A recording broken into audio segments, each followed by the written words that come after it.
che appetto che le appetto che vuoi che la nessa non si faccia. Allora che omnicio che altri che le non faccia. Da cui comunque la cotta è ne appetto che non faccia. Qua se ne moca ne revaste. Omnicio la pelota non faccia. E c'è le ognuno pretan mustan da hedgena. Da sta mustan pelota non faccia. Na kelen petu kele tono humni na ojo kele lean petu ki trunkashela o ke na we chozani waste uniche la pelo trunkashela na lean petu kele na oshi ai chechi chelo o meta ke wa asin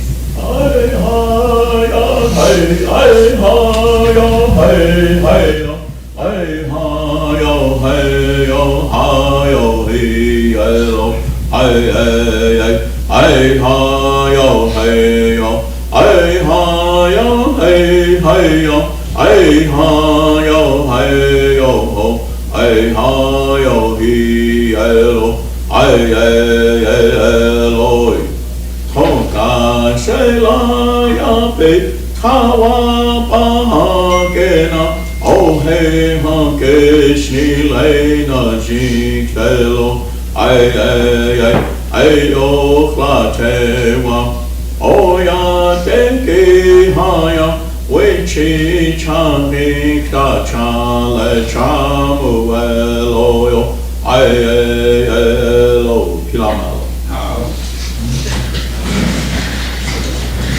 Now, you that called in, request to be excused today, Cher, she's at a funeral, Micah's at a meeting, Wayne's at a meeting, Sarah's got a sick child,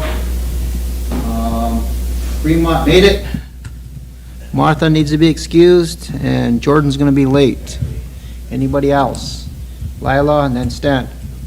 Thank you, Mr. Chairman. Good morning, Council. Good morning, viewers. I need to be excused this afternoon. I have an appointment. Thank you. Stan, go ahead. You do excuse about 11:30?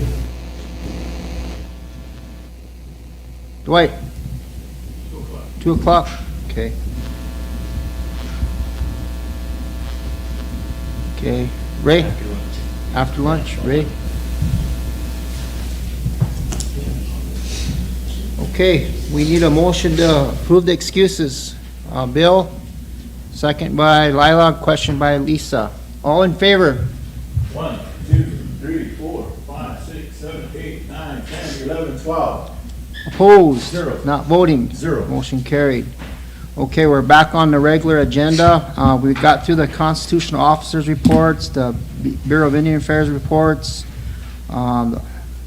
We were on to Indian Health Services, but I called Marlene Wakefield this morning, and she said she's on some type of medical, so she won't be down here.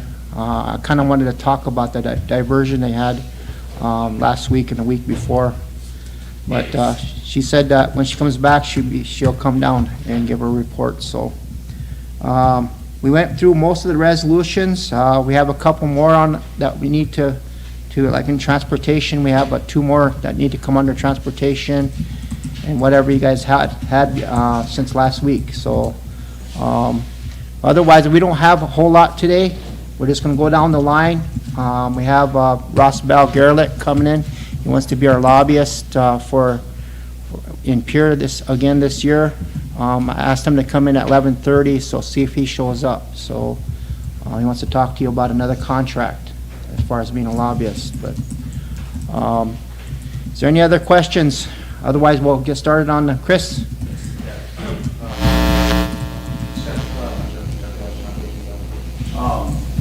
Just 2 things. You can probably bring it up later. I can leave it now too. But one is for, I guess, when we were talking about doing the honoring with the County High School. They're looking for, I guess, help getting their state rings that they want at the end of this year. And so I thought I'd bring it up here, but I have to forward it to the budget finance too. I can.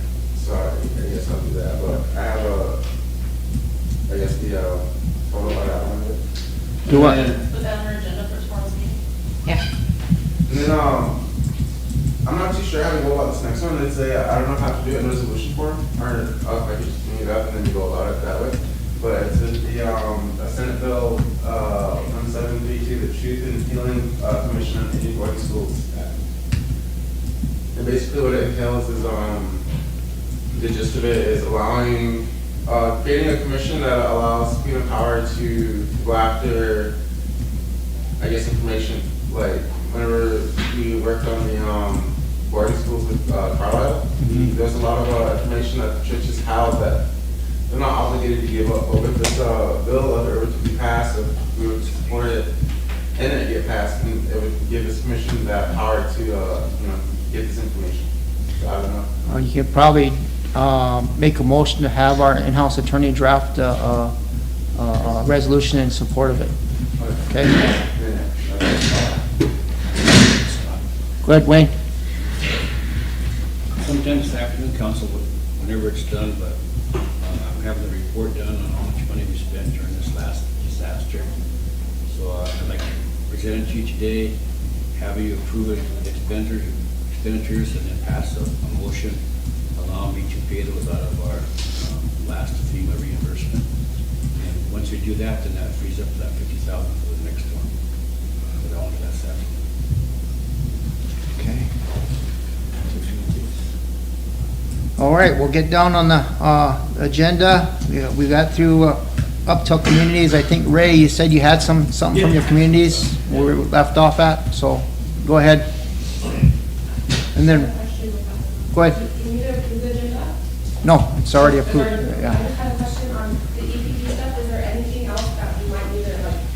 Do you want to have a discussion on EPP? I can bring Bob down here and kind of give you a recap or debriefing type of. Maybe it's needed when we get to have time at the end. Okay. I just didn't know, like, there was a lot that happened, and I don't know if maybe any more support, if anything went smoothly. I think the only thing we need is like Wayne's, he's gonna give you a total amount of what we spent on the storm. And then maybe we can replenish that with another, some more money for the next one. Okay. Yep, go ahead, Ray. Okay, all right. Right now, good morning, everyone. Keith is passing out a resolution from our community that was passed at our last community meeting. And over the past several months, our community's had meetings with the PD in regards to safety in our community. And they came up with a solution that's identified in this resolution. But this resolution would help support the law enforcement and SRD in obtaining funding to bring surveillance street cameras to St. Francis to kind of help combat the crime that's happening in our community.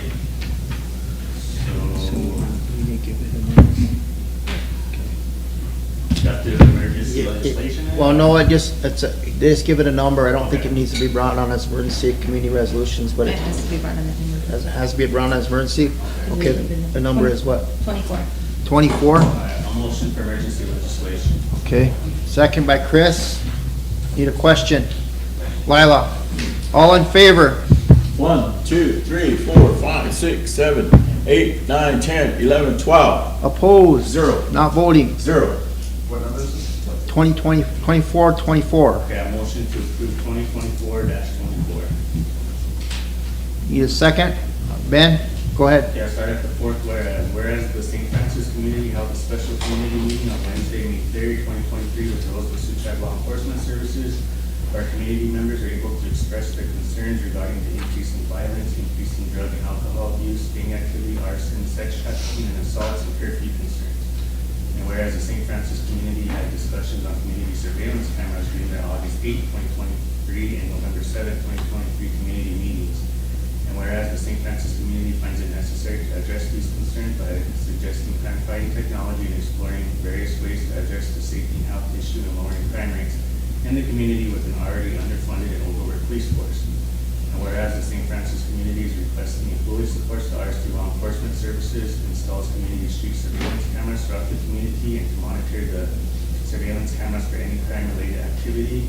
And whereas the community street surveillance cameras will solely be used for crime prevention purposes and it hopes potential offenders will refrain from criminal activity if they know they are being watched as they are at greater risk of apprehension. And therefore, be resolved, the St. Francis community is requesting and supports the RST Law Enforcement Services to start implementing community street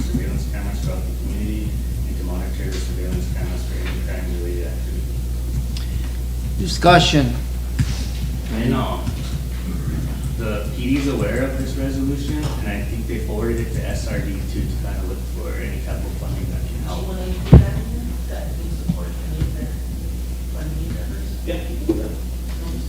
There's some funding through Homeland Security. Okay. What's the amendment, Lisa? Just that, we'll support any of their grant endeavors or funding. Okay. Okay, Ben, go ahead. Okay, just a couple of comments, I think, on it. Would this be in your community team, or would it be with the law enforcement? Who would be sort of going on with the, I guess, reviewing? I think St. Francis brought it on, brought it on from their community, but when Ray was in DC with us in the fall, he did meet with some people that there is funding through Homeland Security that can cover all of our communities, so this is just the start, so if they obtain that funding, we would have a supporting resolution for that. Yeah, what would be established in the communities or the police department? Like, would they be viewing this stuff? It'd be our police department would be the one that would, review it. No, the reason why I asked, because I was asking, for the vice chairman, we were looking for some, same type of deal that they have with DOT from Patriots with the roads. And that way they're, like you have in south of, Mission, right at the casino, there's survey the roads and stuff. So these are things too that would help out, I guess, with anything, but again, it's, just to be safe, I guess. So I was trying to figure out who would have access to this, and then, I guess, who's able to review it. Yeah, would it be solely the PD that would be reviewing it or has access to anything? So I know like during the summertime, a lot of like crime happens, and then before the cops come, they all leave. Yeah, so then they're able to go back and review and see who, I guess, the individuals that are on there, so.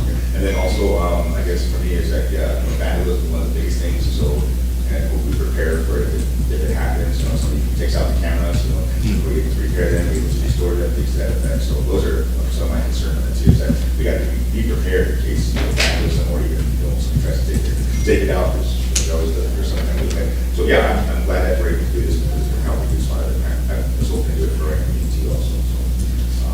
But yeah, with the specials, thank you. Emily, go ahead.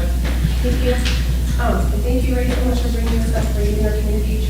I think so many of us in our communities are also dealing with similar things. We had a similar meeting with law enforcement a couple days ago, and it was suggested that our community purchase some surveillance cameras. And so I think if you guys are already starting this and kind of going to be the guinea pig or, the pilot project, I think we might hold off on trying to spend any of our money if there's other, bigger opportunities to expand that, because our concerns were kind of like, who's going to monitor this, what the legalities, does somebody have to be trained for that? And so I guess my question would be, in your conversations, do you have a staff person that's trained and able to do that, or would that have to be included in like the funding request that are going Have to be included in the funding request with all these grant applications.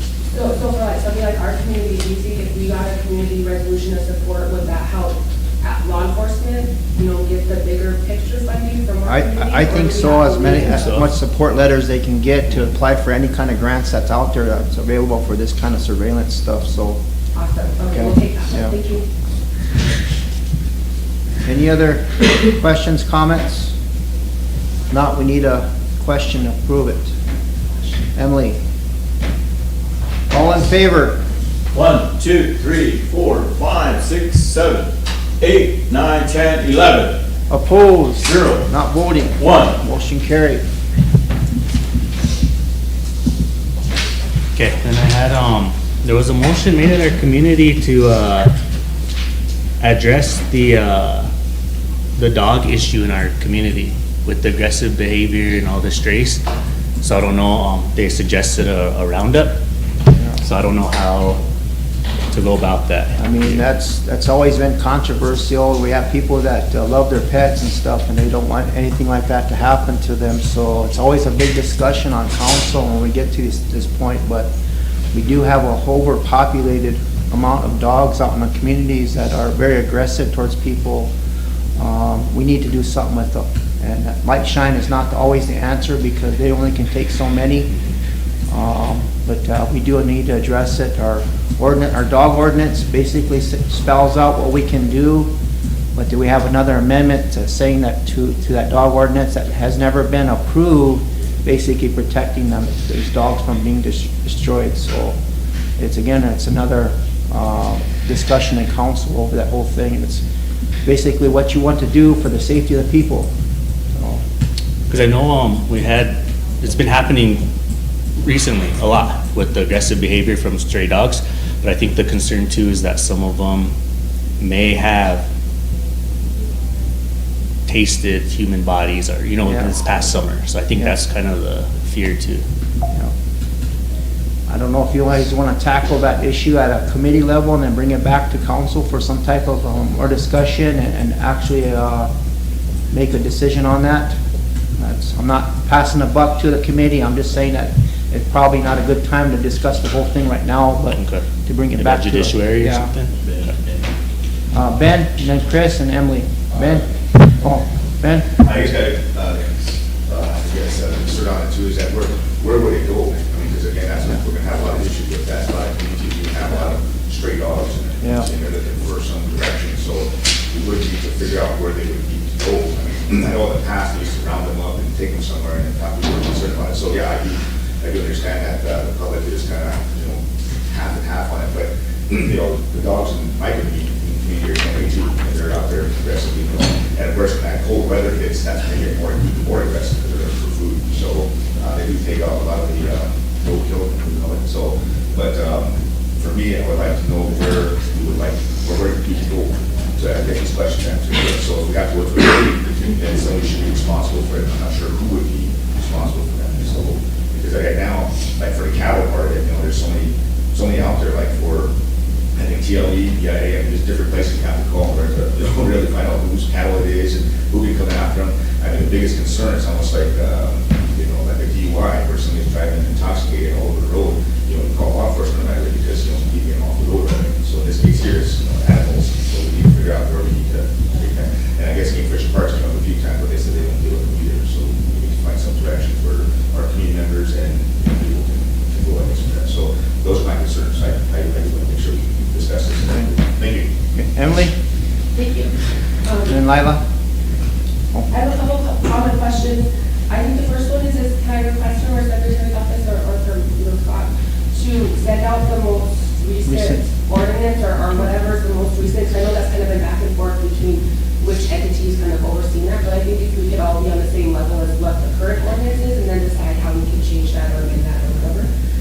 That'll be my first week. And then second is, I think it would really help with enforcement, because like even like with SWA, for example, they have rules, but it's hard to enforce if you have dogs outside your house and they say, oh, those aren't mine, but where are you going to take them or how are you going to do this or nothing. So I think if we can determine an office or an entity or something that can handle more of like a pest kind of room, you know what I mean, rather than like the wildlife or something like that. I think that's really needed. So I don't know how we start with conversations at judiciary unless we invite other entities that might have a say in there. So I just want to make sure that everybody is included in there. And then speaking of inclusion, I don't know how to say this because I know we're governance and legislature, but with our relationship with our earth and our animal relatives, I think that we did have a very special relationship with our dogs at one time. So I don't know if there's a way that we can ask any of our spiritual knowledge holders or anybody like that to help us in that aspect as well, because I do think that if we are going to be doing any kind of mass removal or anything that we're going to be doing that's going to be trying to tackle this as a whole, I think we need to make sure that that type of cultural relationship is also considered in that whole situation. Thank you. Okay. Lila, go ahead. Thank you. This issue has kind of been ongoing, and I think it just depends on the funding, how we can manage it. But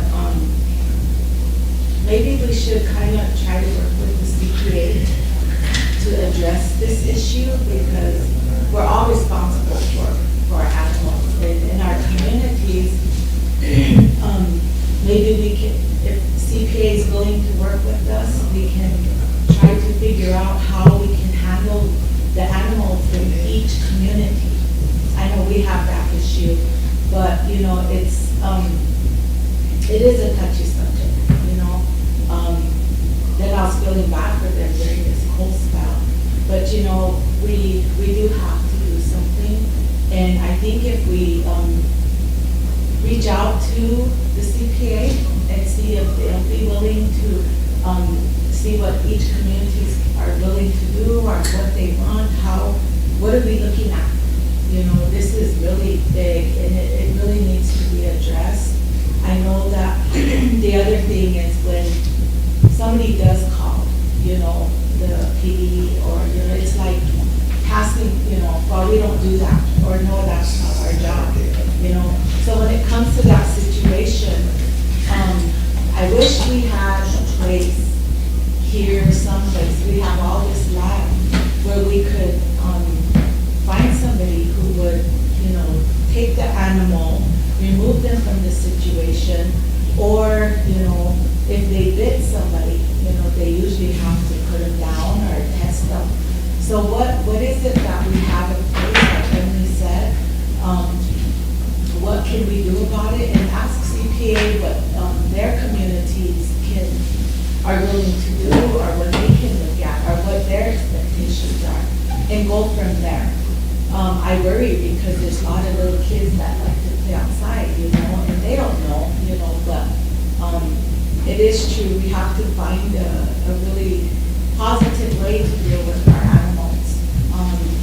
You know, there's a lot of the strays, they're in every community, you know, they're in the pack, but there's a positive way to handle all of this. And it is really concerning, especially if there's elderly walking around too. I see people carrying sticks, you know, when they're walking someplace, you know, just as a safety guard. So, but having CPA, you know, asking what they think, I think would help us out too. Thank you. Anybody else? Not, we'll refer it back to judiciary, and you can discuss the ordinances and what it actually says and make some recommendations, bring it back. Okay, that works. All right, a couple more things. I know there's a couple of communities that had resolutions and motions, but we wanna, I'll make a motion to start the process to put the IHS compact on the general election ballot in August of this year for the people to vote. Okay, okay, there's a motion on the floor. Any second? Ben? Question by Lisa. All in favor? 1, 2, 3, 4, 5, 6, 7, 8, 9, 10, 11, 12. Opposed? 0. Not voting? 0. Motion carried. Thank you. Then I have one more thing too. It's a resolution that we passed. I don't know if you have to go off air for this with litigation, but Yeah, it's okay. basically, For what? It's litigation. But it's the resolution that we passed back in October 25th to our community. It had to do with our Oh, yeah. land lease. And I have Johanna here too, who can kind of explain what's going on better, but Samantha, can we go off the air for a few minutes? We're talking about some attorney-client privilege information, so I don't think audio is working anymore. it's not. I think it's on.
tribes in Minnesota, North Dakota, and South Dakota that will enable, inspire, and reward community innovation. The proposed effort will award a successful applicant with an award between $200,000 and $5 million with no match requirement.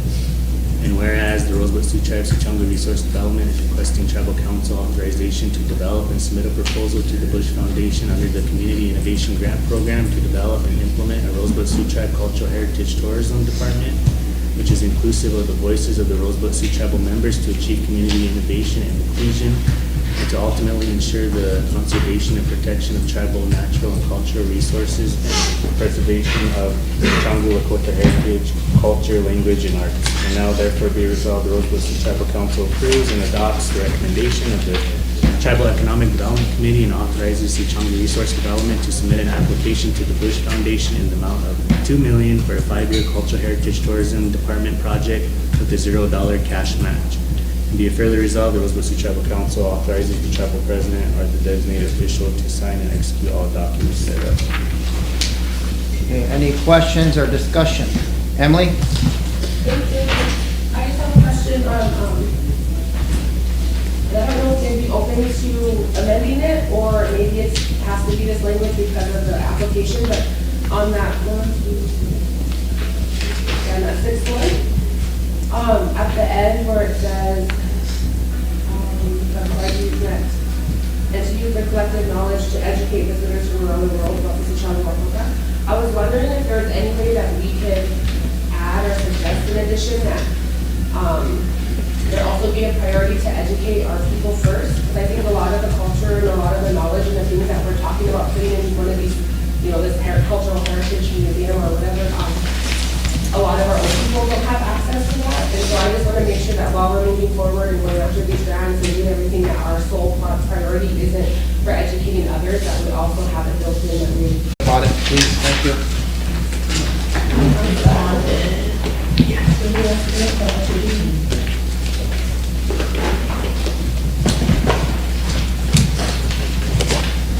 Okay, we're going to Education Committee. Is there any education business?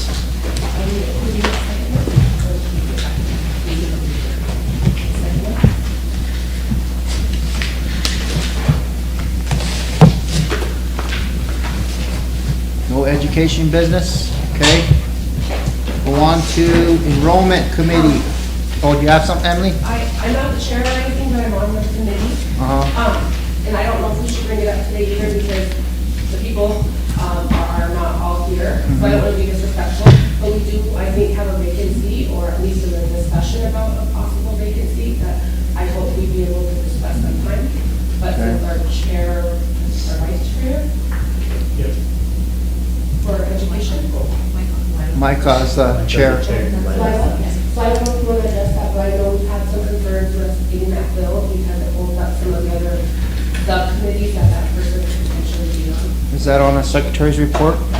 Any kind of committee vacancy? Council seat. Council seat? Oh, it's a council seat. So, yeah, we can address it. I mean, if there's somebody interested in sitting on that education committee, we can do that today. I just wanted to make sure that we for sure had a vacancy first, because I know there was a little bit of an issue with that. Oh, is there a vacancy then? Lila? I'm not sure either. Okay, well, we'll bring it back up later then, okay?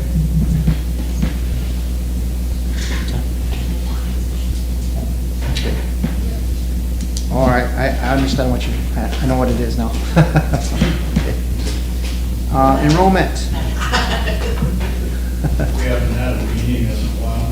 Okay. Governmental affairs. Health board. Actually, I don't know, that first thing I wanted was the 50 minutes, or the supporting of that Senate bill. Yeah. Should I just? You can make a motion that we Pass it on to the- draft a resolution to support that 172. Yeah, I'll. Senate Bill motion to, 172. push it on to, Senate Bill in-house attorney to draft a resolution in support of a Senate bill 72. Indian Boarding School Commissions, 1732. 1732, the chief. 232? 1732. 1732. Second. Second by Ray. Need a question? Bill, all in favor? 1, 2, 3, 4, 5, 6, 7, 8, 9, 10, 11. Opposed? 0. Not voting? 1. Motion carried. Okay. Health Board. Anything from Health Board? We haven't had a meeting. The last meeting we had scheduled was when the emergency manager had that meeting in Rapid, but there was a petition resolution that went around. Kim, I don't know if that was all signed yesterday. Yeah. Or, I signed it yesterday. It was Signed for it. the I think I signed it this morning. Sure, it's got that because I in my folder version. Yeah. That might need to be ratified if it's done. I signed it too, so it should be done. Yeah. We'll put it in her next report. There's a bunch of. Okay. And the other thing that's been really concerning to me with Health Board, I've been wanting to address it with the board, but we haven't had a meeting, is the dialysis management up there. There's been a lot of patients that have been sick with, being sent off with their ports getting clogged, and then I've been getting a lot of complaints about they're needing new equipment up there. That contract has ended with DaVita, but it's within that contract that they provide services without a contract in place. And the pandemic kind of, put a stall to that. And we haven't been able to really address that issue, but I think right now we need to take our focus off of compacting and put some focus on dialysis patients. So I would like to make a motion to recommend that you have the health administrator pursue dialysis contracts immediately. Okay. And there's one out of Black Hills, Avera, something that we need, and I think that dialysis don't. How do you want that? Like an RFP or something? I don't, we can, we tried an RFP before, but if we could even just bring them in and see, because, Okay. with the DaVita not having a contract in place, I think they're reluctant to update their equipment up there Okay. and to renovate it. I know there was some issues with the water and stuff, so. But have her at least pursue or look for contracts and bring something back to us immediately, because this can't be going on. Okay. And it's about 2 or 2 years on Second by that. Ray. Need a question? Chris, all in favor? 1, 2, 3, 4, 5, 6, 7, 8, 9, 10, 11, 12. Opposed? 0. Not voting? 0. Motion carried. Okay, go on to the Judiciary Committee. Ben? I think it's one, I guess we're gonna have to, a few, wait, on that too, so I just wanna make sure that I bring it up, but I know it was already approved for the committee, but they wanted to bring up the silent auction for all the evidence forfeited to the RST. So all the evidence that was forfeited, and they wanted a silent auction to be out there. I don't know if it is elaborate one, I'm not sure, I know that they talked about it yesterday or on Friday on the Judiciary Committee about all the evidence they had, and it was like that, so. We're on there. But yeah, I was requested to bring this up on council, that was, the request by the Judiciary Committee, so that's what I'm saying, I'm just. Does something like that need a motion? Is that what you're saying? Or- I don't know. Yes, they wanted me to be. They're requesting a motion, law enforcement. Okay. Yeah. Any motions are available to the public anyway, so if you want to make a motion to that effect, that would be motion that they do a silent auction, be able to, permission to do a silent auction for all the It's forfeited. evidence forfeited evidence. They are making that policy, so I want to make sure that they do have a policy in place for that, so there's a lot of issues that come up with that too, so, but I wasn't aware of it too much. Yeah, that's what I'm saying, that's, I didn't know about it when I came back to the judiciary that night, they were saying, we can bring this back up again, so I didn't know anything about it, so, but yeah, there's some concerns with them and stuff, so anyway, but if council's not approved, I can take it back and have them bring back the policy first before we move forward. Yeah. Second by Dwight. Any question? Go ahead, Emily. My question is kind of related to the policy. I know we do have in our procurement, or somewhere in there is policies about how to, sell or however that is for certain things. So I don't know if law enforcement has their own handbook regarding that. So I would just suggest that we follow policy. If there isn't, then we make sure that we have something in place before we follow suit. Okay. Thank you. Any more discussion? If not, need a question? Authorizing the law enforcement to start the process. Yeah. For a silent question for What's the process? Question by Ray. All in favor?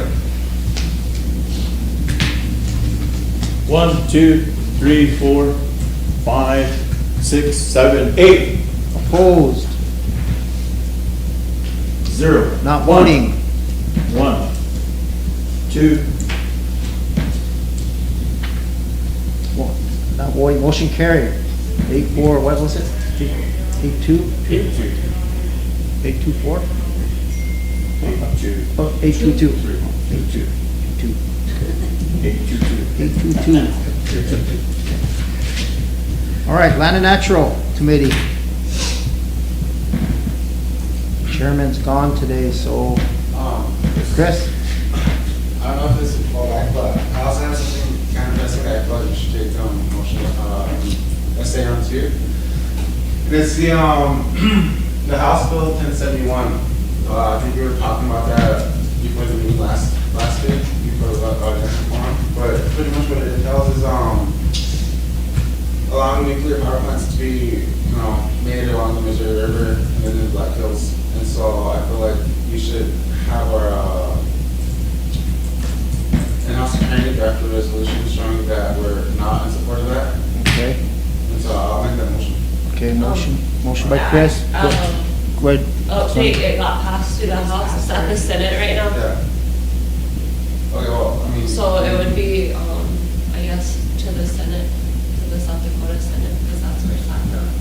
Okay, so then that resolution. Okay. Emily, Like I said, I second. second. Question by Lila. All in favor? 1, 2, 3, 4, 5, 6, 7, 8, 9, 10, 11, 12. Emily. 12. Opposed? 0. Not voting? 0. Motion carried. Lisa, go ahead. That's something for council to keep in mind too, when Garrett Bell comes down, our state lobbyist, Yeah, to ensure that he's informing us of those issues that are coming up. yeah. Because there's also issues with gold mining up in the Black Hills too that, we don't get reports or know before those hit the floor in the state legislation. I have. Go ahead, Sonny. Sonny's been keeping track of all the House bills and the Senate bills that have been going through up there and kind of giving you guys, giving me emails on what they are, but go ahead, Sonny. I'll start sending like the weekly updates if you guys want to check those, because there is some about lithium mining. Right now, I do have a report drafted, and I was gonna wait to send it out, but I can send that out to you guys, to keep you updated on all that stuff. There's a couple on school education and stuff, so I'll get that to you guys today, actually. And any elected official can go down there and testify against any, oppose or support any of these House bills or Senate bills that are going through. So I encourage you to do that. Was asking Sonny if she would like to be registered as a lobbyist down there, just in case we need her for something down there, and she said she was willing to do that too. So, Ben? Just a quick question, Mr. Chairman. Should we kind of, I guess, relay to our representative, our district representatives, or do they have something in there that can, so if we can bring them here, to kind of relay that?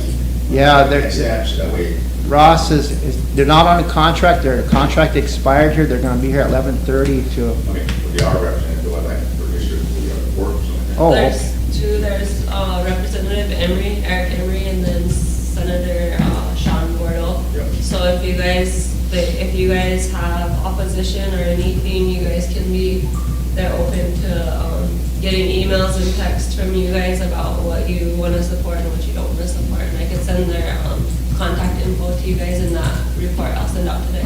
Can you take our flag back? Emily and then Lila, go ahead. Thank you. I just have a question on that.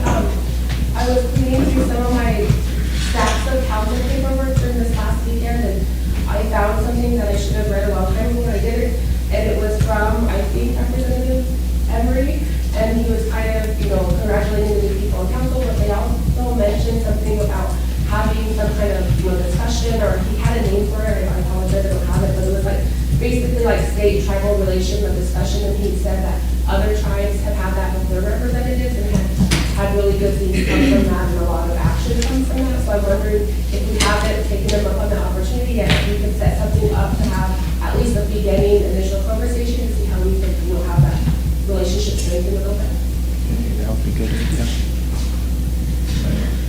Ella, go ahead.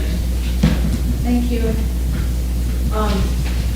regards to our landfills issues with the mining, you know, that's very concerning, and it's always been an issue for us, and our tribe has always tried to be at the forefront of all of that, and it's really important to have our treaty people involved.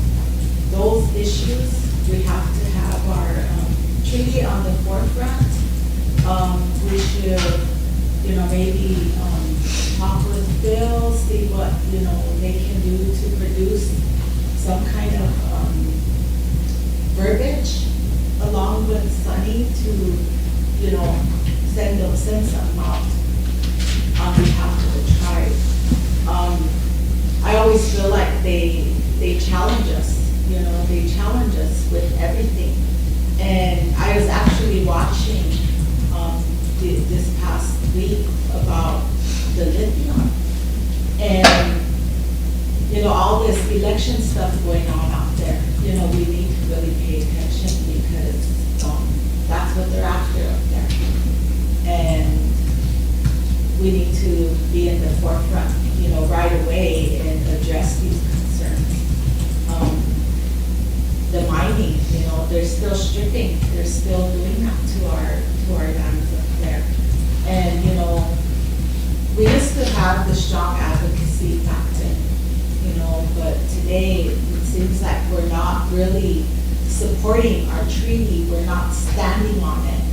And that is what this is all about. We have to stand on our treaty. We have to, you know, throw that in their face. And, you know, I really like to see us work hand in hand, you know, and maybe see if, you know, what Sunny and Phil can come up with, you know, so we can all look at it and send something up there, you know. We have to make a strong statement.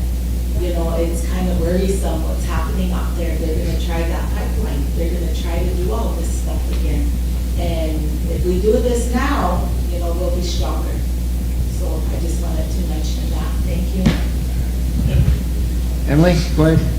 Thank you. And thank you, Alex, so much for bringing that up.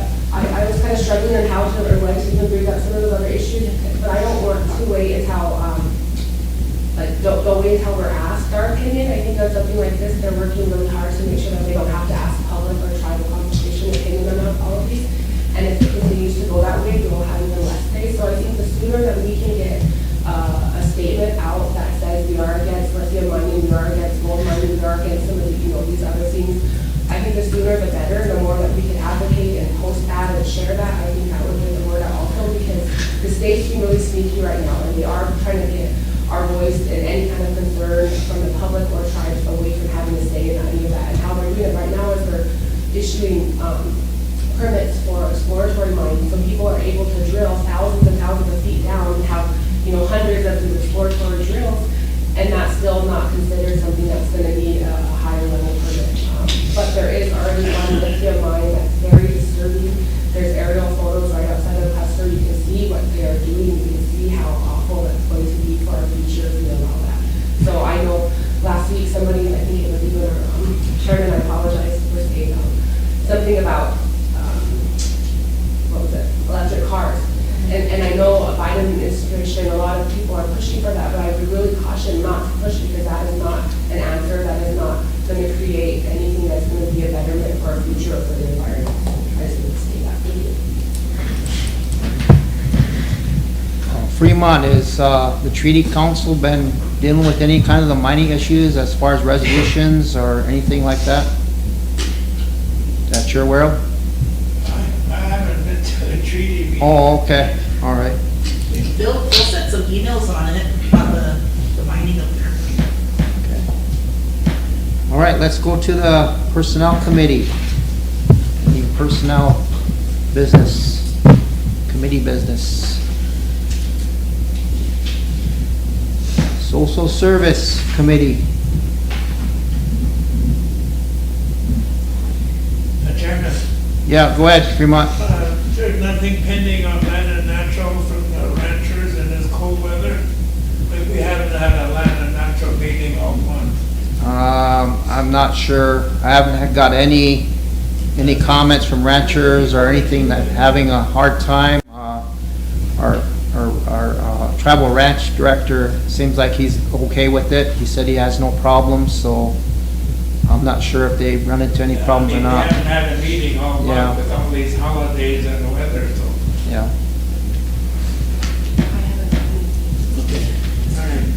SWA Corporation, the housing rep. Who's our new housing rep? Emily? Bill and I are. Is there any business there? I don't think we have any official business.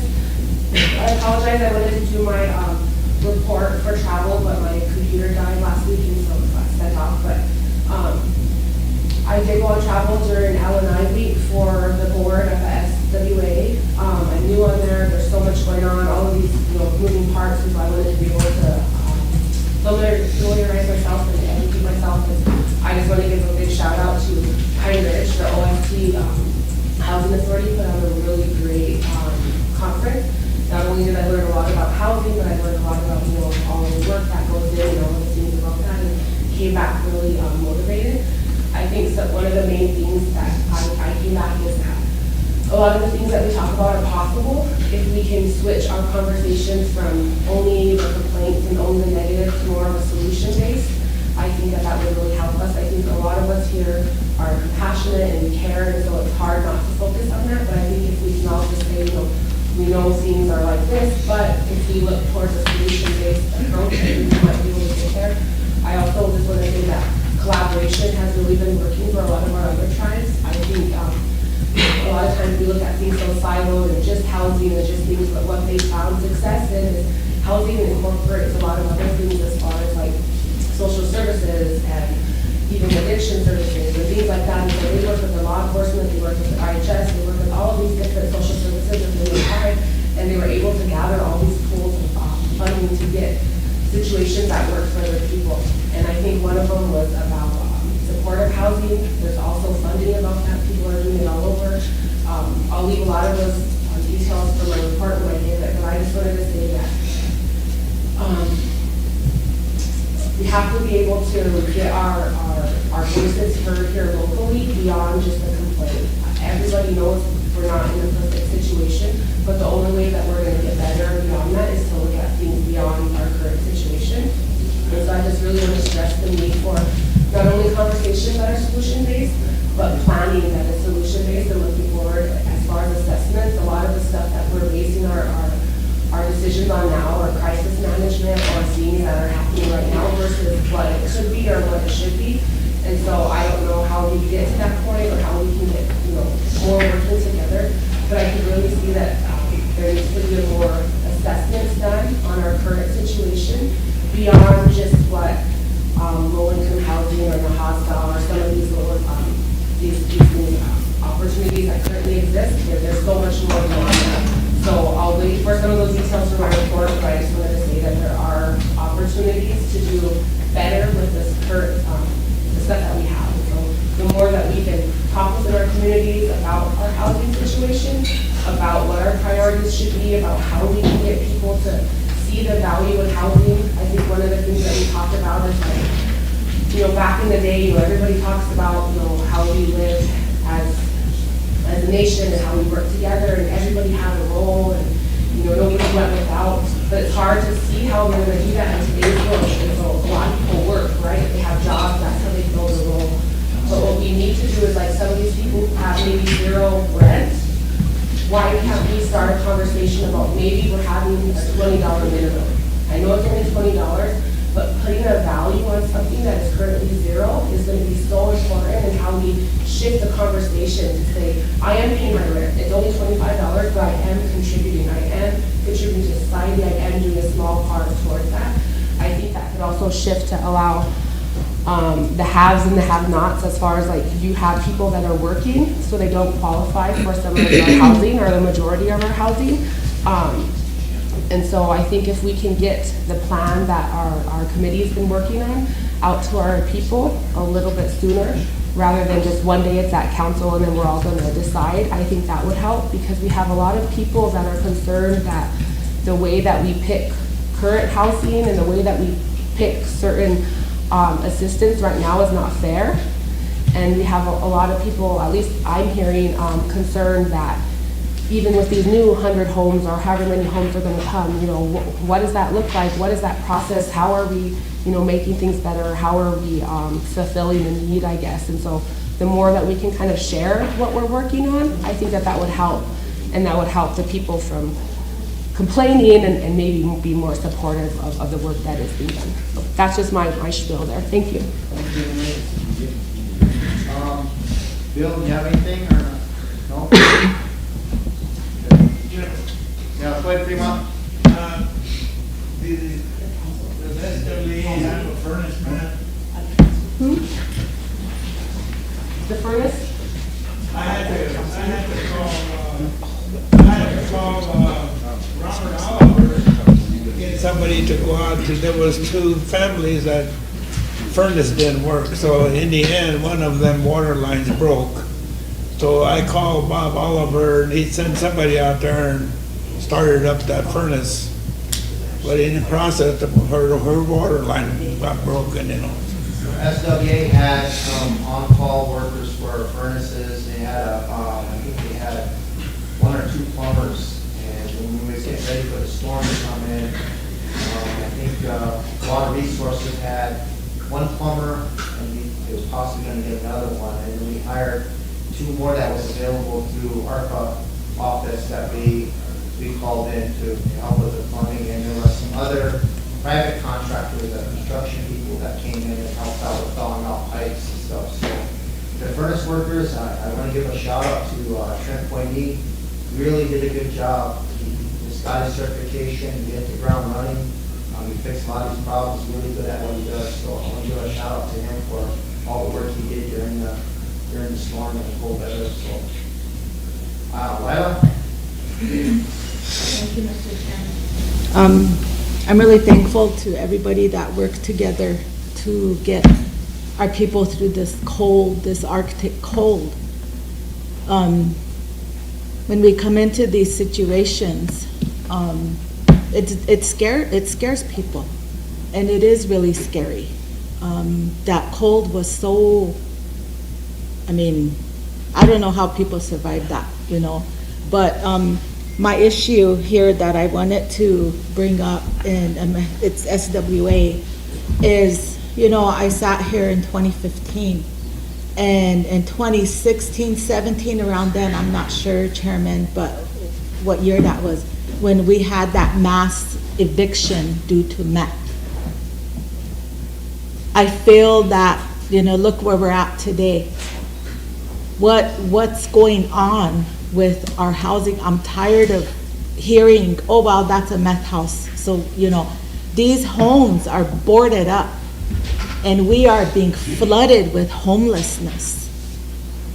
You know, we're being flooded with homelessness. And there's a lot of people who need those homes. And I think it's been time enough, and there's ARPA money out there. Why aren't these units being fixed? Why? People ask me that all the time, and I can't answer to what I don't know. So, you know, I'm asking if we could maybe bring down our director and give us the explanation sometime, maybe during our next meeting, where we're at. It concerns me. You know, we can't go on like this. It just is not acceptable to our people to not have a place to go. And if we can, you know, hear what's going on, maybe they do have a plan, I'm sure they do, and then where are we? So people can know, because our people are very discouraged. They don't think that even filling out an application is gonna help. And I tell them, just do it, just keep putting your application in. But it's really hard when we're just like, you know, we're frozen, we're stuck. So if we could do an invite to housing, the director to come down explain to us what's happening, where we're at, and, it'll be on the TV, so we can send the message out. And we need to get going here, we have to start working on, getting these homes ready for, people to move in. That's gonna really cut down our homelessness. We have families, and you know what? I don't want us as a tribe, we are a tribe. We are a Sicangu Oyate tribe. And as a tribe, our job, my job, is to keep families together the best I can to help them. We need our children to have their parents. We need them to have unchi. We need them to have that unit to be strong as a tribe. And, there's all these, we become into the Washichu way of thinking, oh, you can't live there because, no, that's not right. So if we have families, we got a lot of young families out there who want a home, and give them that chance. Give them that chance to have that home. And, I don't think that, I'm doing justice here by, not looking at that situation. So, I'm not bad-mouthing nobody. I'm not, I just want to know where we're at with housing. So, thank you. I think we need to have that discussion again. Okay. There's always Keloland News and all these news stations that want to do interviews during these storms and stuff, and they all know we have substandard housing and how it affects us, so they always want to do that. And I don't think that's really good for publicity. I don't think we should be airing out all of our we can get help through those kind of stories, but again, I just don't think that's very good for our public and our people to be doing those kind of interviews, because they portray us in a very bad way. It's not necessarily good. So go ahead, Michelle. I was just going to add to Lila's comment about having them go down and do a report. If they can add in that report how many houses in each community are boarded up, so we can see the numbers as well. All right, we'll do that. I'll call Gary after we get the break here, and I'll let him know that we need all those numbers. Ben? Yes, Mr. Chairman, just real quick. Jordan? A lot of the information, I guess what we're discussing here from this morning and stuff, I was kind of hoping that you would be able to send out some kind of response, public response, and just to kind of let them know what's going on, that we're aware of it, because if we don't say anything, it's kind of like saying, well, maybe it's true, maybe it isn't, but I was just kind of curious if we could do that. I know they're supposed to be still hiring the PR person still, I think, so, but if we can get some kind of statement out there about the storm, about something, just from your part of it, as a chairman, saying, hey, we did this, we helped doing this, we helped do that. That will give the public and also the bigger story to everybody else about what's going on, where it's going to go through the information. So that's kind of what I'm hoping that we can probably start getting here in the next couple of months here, I guess, from your office. So that way we kind of put it out there, like a statement of what's going on, what's happening here. And we don't want to focus more on the bad, we want to focus on the good, so we can say, hey, all the people that you want to bring up, the furnace people, things like that. So that would be a good story, I think, for us to say we're doing what we are able to do to help our tribal members. So I think the statement from you, Mr. Chairman, would be a great opportunity for everybody to know what's going on there. So that's just a comment. Thank you. Jordan? Thank you. Sorry for my tardiness this morning, but back to my colleague's point about SWA and our houses. I really think that we need to address the formula for that as well, though, because we've never gotten an increase since like 1992 up there. So the money that we get from HUD is constant from then. So we can't, in turn, when I was on the board and now Emily is and Bill, we could never afford to do those massive repairs because of that formula. So we barely make enough money to maintain our jobs, and then that's the reason why most of those, when we have repairs, we have to wait until people pay the rent, and then we can order doors and windows and things like that. But even that, it's kind of scarce. So us as a legislative body, we really need to be going to DC and telling them, because when you sit around those TIAC meetings and stuff in Washington, all those tribes besides Rosebud and Pine Ridge, they're all gaming tribes. So whenever they sit there, they get to offset their HUD, they get to offset their TDHE with their money from their gaming. We don't have that luxury. So we really need to be making sure that we're going there and saying that, because we don't have those things. Thank you.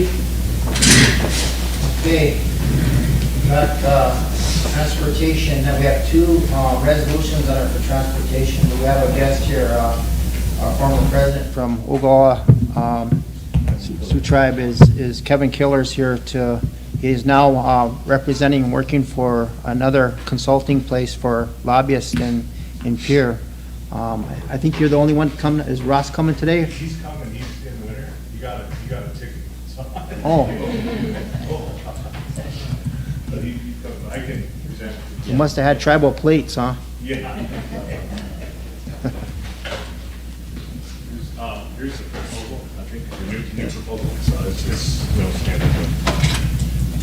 Yeah, there's two of them. There's two proposals. Okay.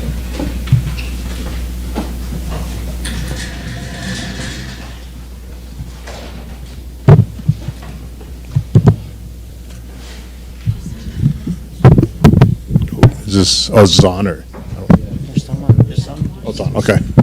Hamdakiapi, Maka Ikilia, Hime Chante Washte Nape Chuzapilo. I want to say it's an honor to be in front of you all. And my colleague Ross, as I was explaining earlier, he's been working with tribes in different capacities since about 2014, I believe. We first met him, as a state legislator.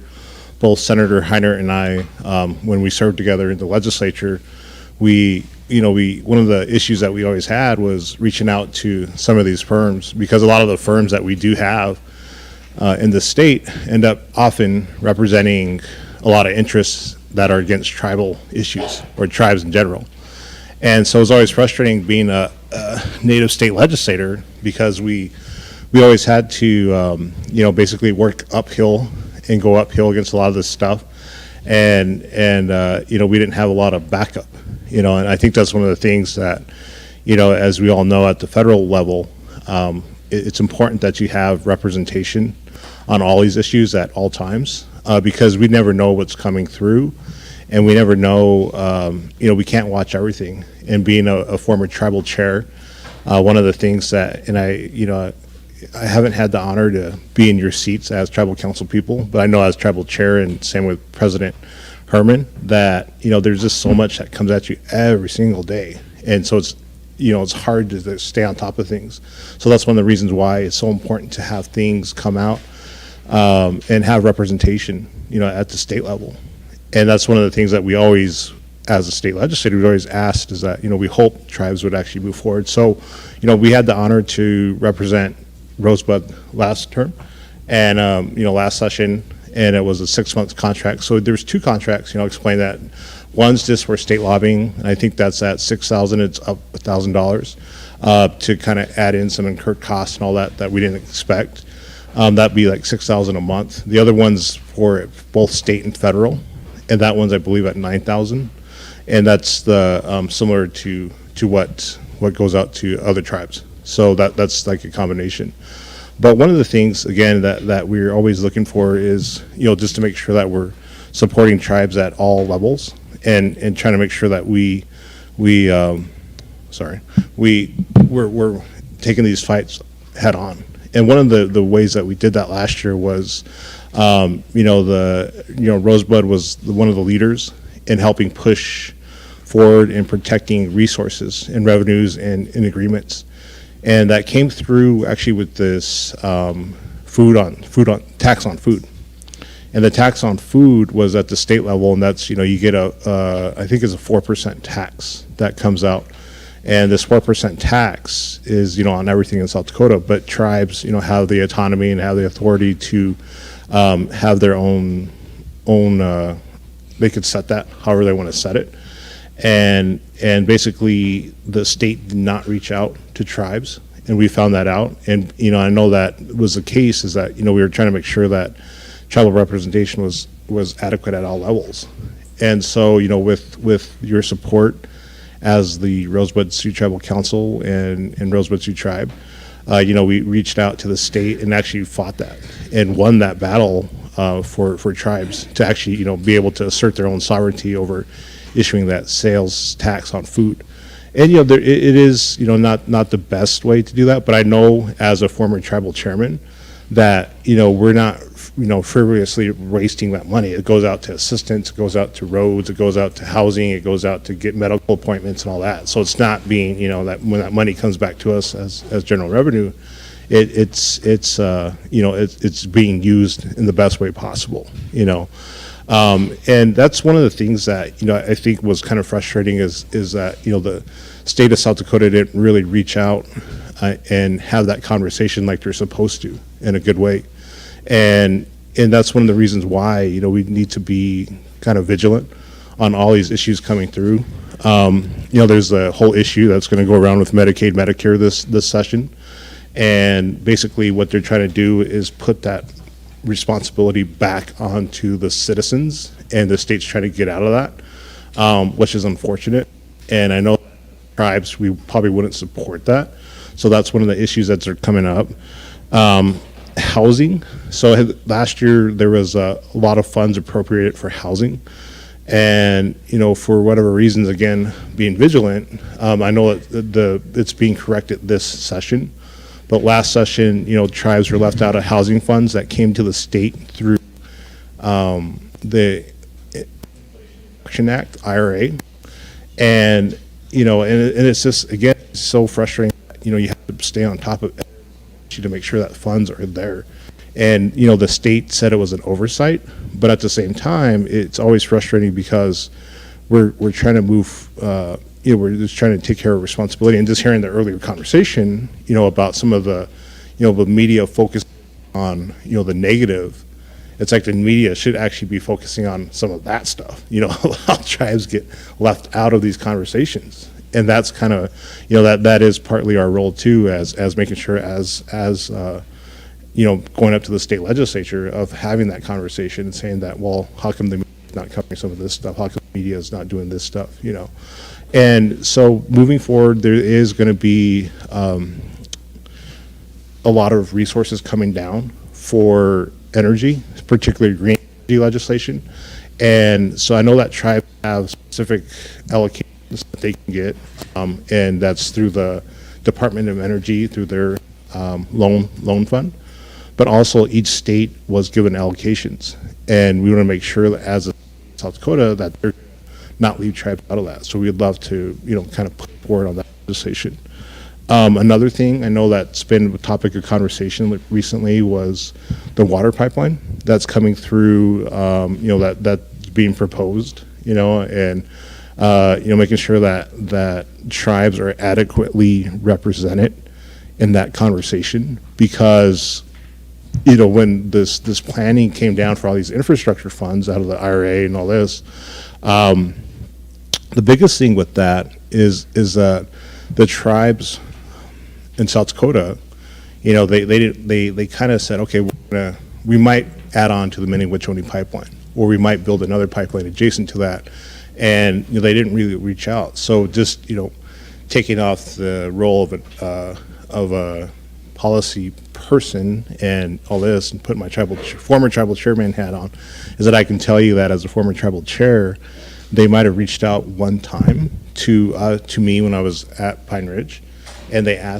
kind of had an informal conversation, and I knew what was going on, I knew all that, so I really didn't come to the table, but it came out, somebody posted on Facebook, I think it was the senator sponsoring it, she came out saying that I supported the issue, and I was like, it's totally wrong. And you all know how Facebook is, so, it's like, so anyway, so that got out, and it was frustrating, but at the same time, we never agreed to anything, because I knew that as Oceti Shakopee tribes, we need to really band together and work together on talking about this, and making sure that we have a firm stance.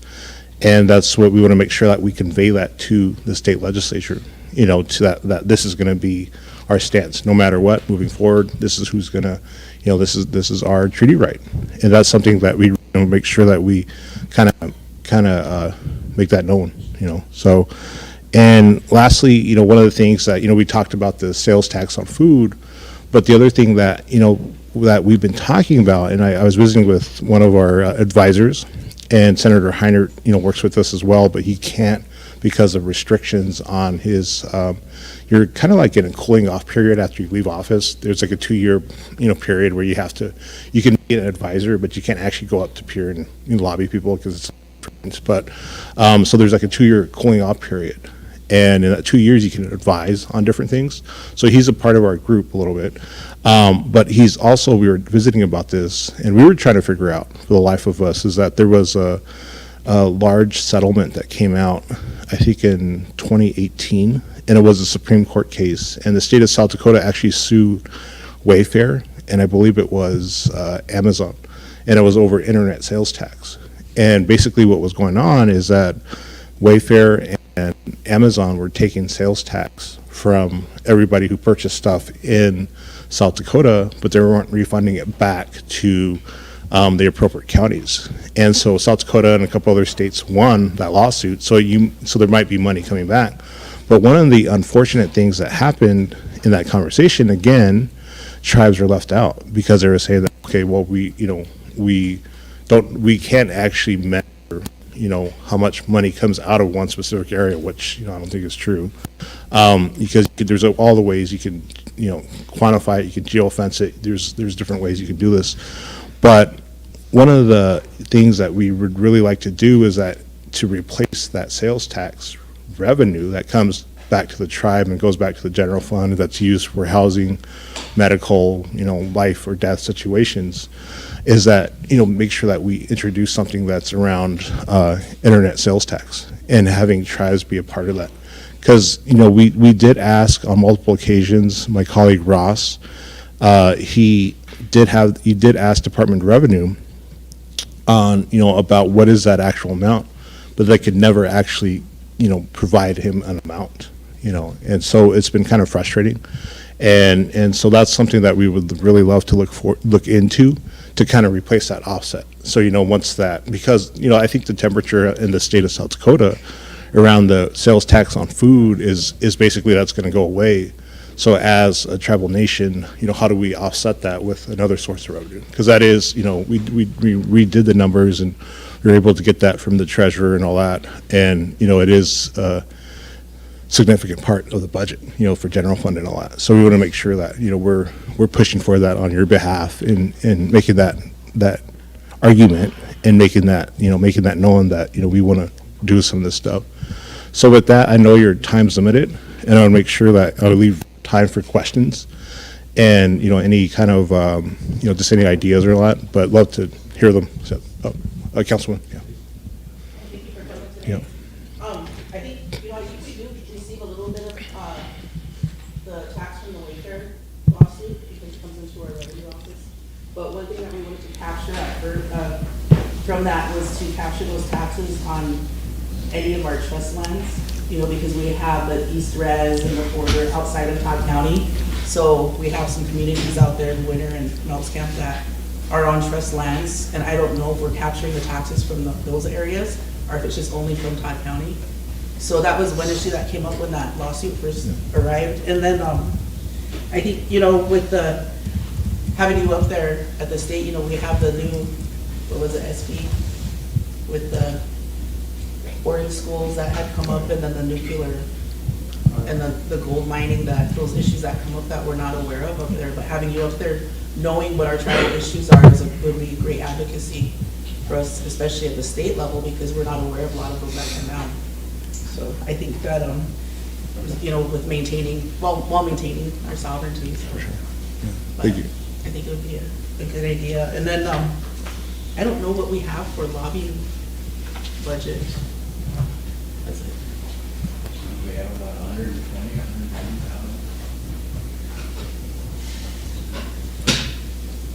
110,000. Questions for Kevin? Now we got to decide if we want to approve there's two different contracts here, one for just the state lobbyist and the other one for state and federal lobbying. So, Emily? I just have a question in general. It might be for admin, actually. I'm not sure if it'd be for you, but I'm a new council rep, and so I was just more interested in the history of this relationship. How long have they been working with the tribe in this capacity? I think it's been last year, hasn't it? Kevin? Yeah, and I, Last year they had a contract. Years before, we've had just whoever wants to go down there to testify to any of the legislation that's being presented down there, opposing it or supporting it. So these are a big help as far as directing you where you're supposed to go and writing testimony for you. That's the kind of activity that they do. So, and if you're not available, they do it for you basically. So. Thank you. Did you say that correctly, Kevin? yeah, and Councilwoman, congratulations on your seat, and, very familiar with the work of Senator Volandra, and did an amazing job up there. And one of the things that is important is that, I got elected in 2008 to the legislature, and usually it would fight against you. Volandra probably could back me up on that, and basically, we were always kind of in the, we're always going uphill, on all these fights. Even if we're in the right, we're always going uphill. And again, it's Ross Gerlich Bell. He's worked with other tribes, Pro Creek, and right now one of his other clients is Yankton. So he does have a really good kind of familiarity with issues. But also the other thing is that, I'm trying to get more into the neutral area because I ran as a Democrat and I'm still, but this is a Republican state, and one of the good things, regardless of party affiliation, Ross is able to kind of talk and relate to that other side and relate these issues really in a genuine way that they can listen. But it is, it is a crazy political environment, honestly, and it's getting crazier, and so. And for whatever reasons, state legislatures are that they call them the laboratory for democracies, and so that's why you'll see some crazy legislation come out of different states, because they're trying to test, and they're trying to test things and all this, and I know that, I think it was in Montana, there was a state legislator that basically introduced a bill. I don't know how far it got. I don't think it got anywhere, but. Even introducing the idea, he wanted to get rid of tribes and the sovereign status and all that in the state of Montana. I mean, those are the things you really got to, watch out for, pay attention to, how they kind of erode and chip away our sovereignty. And so that's kind of, that's a little bit of the history, a little bit. Hopefully that's helpful. Councilwoman. Right, I was Lisa? going to say that another thing that's disheartening too is when the state obtains funds using tribes data and enrollment, like I know ARPA, they got a lot of funds using and for transportation too, that they don't bring down to the tribe. So, who's our federal, just Van Norman?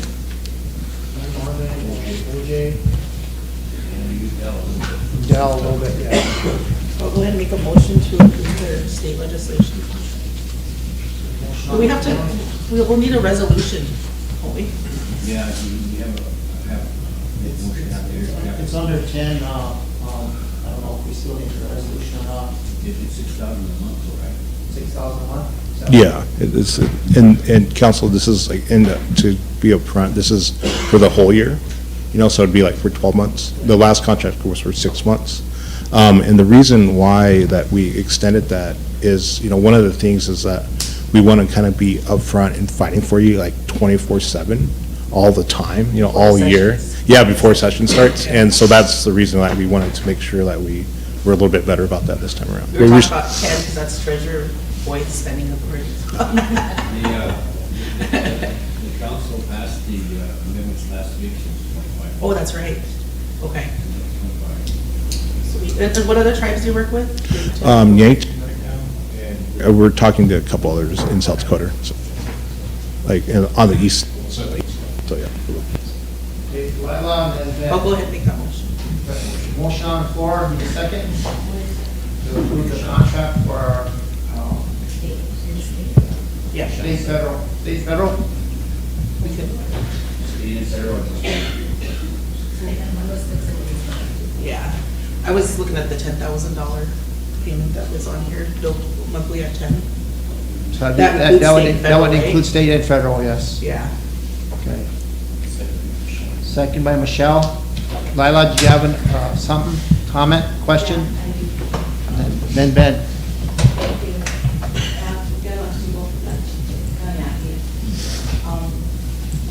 I just wanted to, I was sitting here going through this, and it's really important to myself as well as I know this body to have somebody who knows you sat in that position before. And so it's, you know, it's in your heart. And I'm thankful and I'm glad you came, and I'm really, I want to support this because they blindside us, you know, and the only time the state will come to us is if they need something from us. And one of the things that I resent very much is that, you know, they have this, they were trying to use us as, you know, bring tour buses through here. You know, we're not animals. We're not anything to be looking at like that. But, you know, that stuff. And, you know, I'm asking for you to really, you know, protect our people. And I think sitting there, if you know, you're able to bring, it's going to help bring the Ocheti Shakowin closer and, you know, stand on our treaties. And I'm really devoted to that and passionate about our treaties because they want us, you know, push that aside. And if we're not careful and we don't sit up front, you know, as far front as we can, they're going to do something again, you know. So I'm in support of this, and I'm really thankful that you came. And, you know, I just wanted to say that because, you know, working with our people is hard, but who else is going to do it? We need our own people. We need our own people who know, you know, the ins and outs, who sat there, who know what's going on. You know, we're still back in the days in which we need to be brought up front and, you know, stand on our treaties as well as make them accountable. The state does not treat tribes good. We're shunned in the corner. You know, they don't ever ask us what we need. They never say, hey, how can we help you? I don't think our chairman here has probably never gotten a call saying, there's a storm coming, you know, what we went through last year? Nothing, just nothing.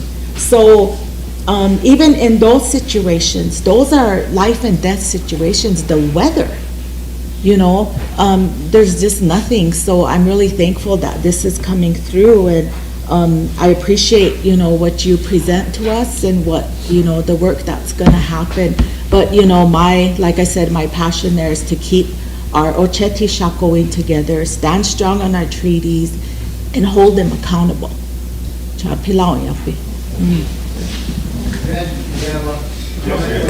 a comment real quick. Welcome again. Thank you for coming. Here. You know, I know when I first got on here, one of the biggest issues and concerns that I had, and also lobbying out there during my campaign to get on the council seat, was, you know, to be a voice out there, a strong voice, so that our people can actually know what's going on, and also to be heard. So, you know, when I got on here, it was really kind of an issue for me that we weren't getting anything from the state or federal level. There's things that go on constantly every day because they meet constantly, and we only meet maybe once or twice a month.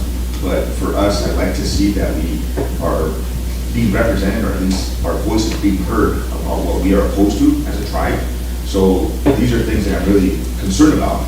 And when I do hear a lobbyist, which is good, I mean, I'm glad we're there, but, you know, it's what I see is that we should be, again, like what most of the colleagues have been saying, is that we want to be in the forefront. We want to make sure that people are there to hear us. And I'm glad that there was your former chairman, and hopefully no disrespect. I don't want to disrespect their experiences and stuff, but I mean, to get on here is the governing body of our tribe, so we want to make sure that we are looking out for our tribe and our people and the best interest.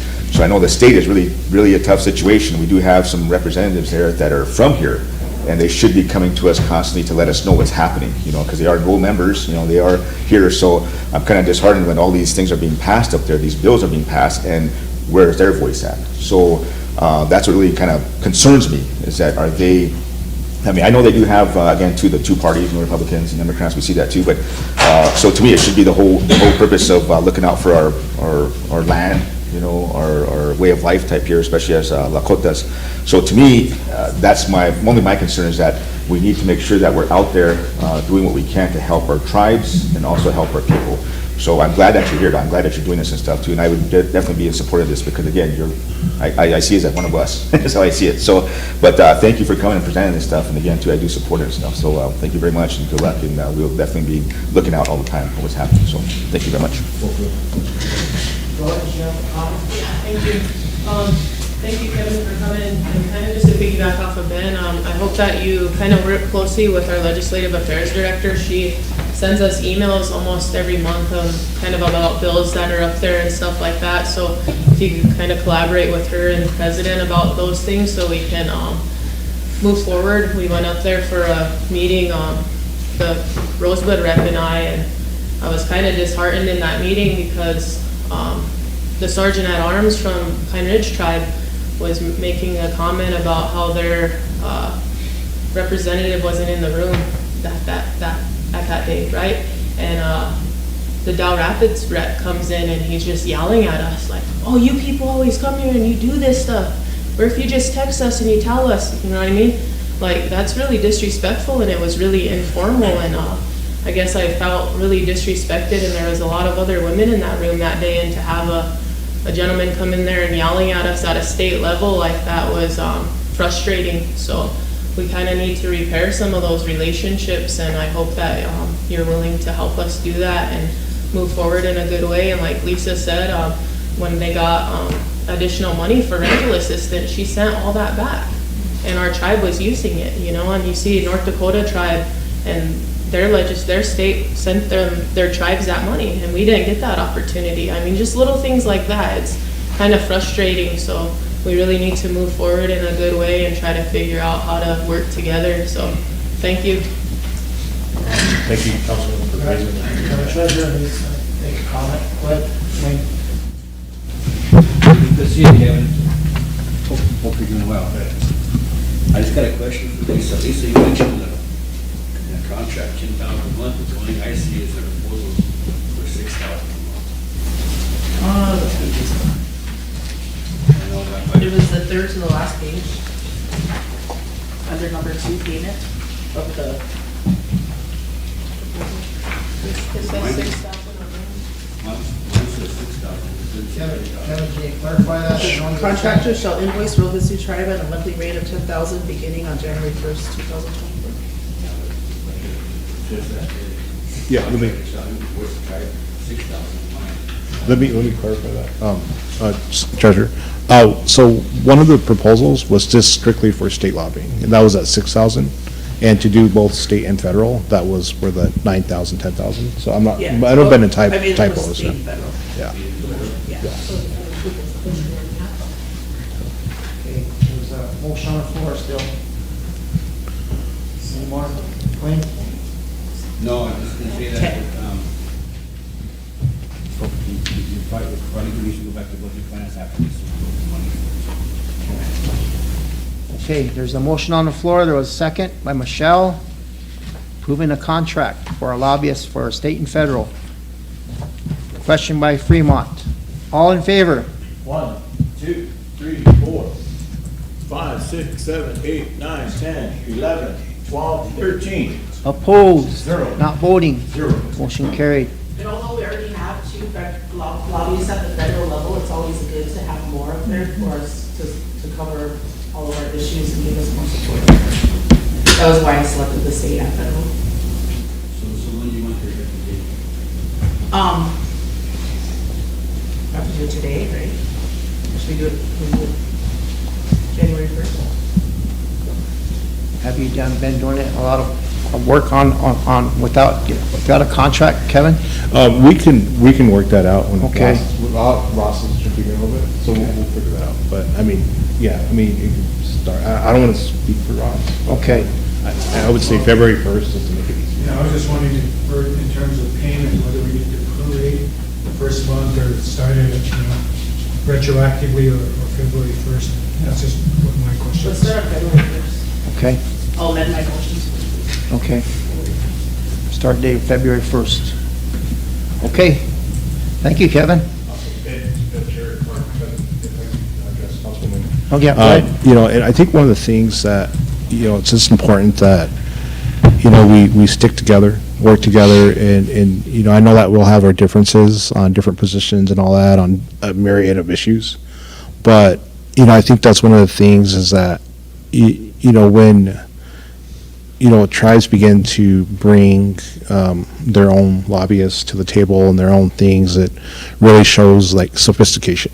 And I know that, you know, all the tribes, you know, and even Oglala's included, Rosebud tends to be extremely supportive and, you know, forward-stepping in how they look at issues.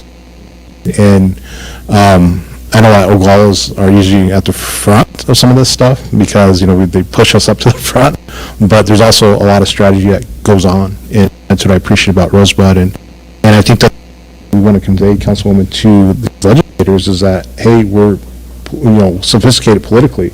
Don't treat us as such. And one of the things that, you know, we have to look at is not only because, you know, this is not going to be forever. So one thing you learn in politics, you know, these administrations aren't going to be around forever. And so you just kind of have to stick it out. And, you know, our tribes have been here since, you know, time immemorial. And I think that's the things that we need to remind people like that is figure out who do we talk to, who don't we talk to, you know, who do we put in this box. And that's unfortunate we did that. But we could definitely have a talk with leadership for, you know, about the decorum and making sure that we're respectful of that, you know, because you are an elected representative and they should treat you as such, you know, so I thank you for bringing that up. Okay. Thank you, President and Council. Want to shake hands, Kevin? Yeah.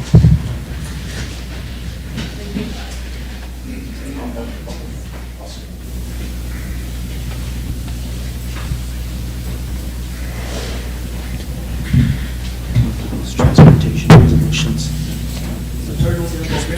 We should be finished before.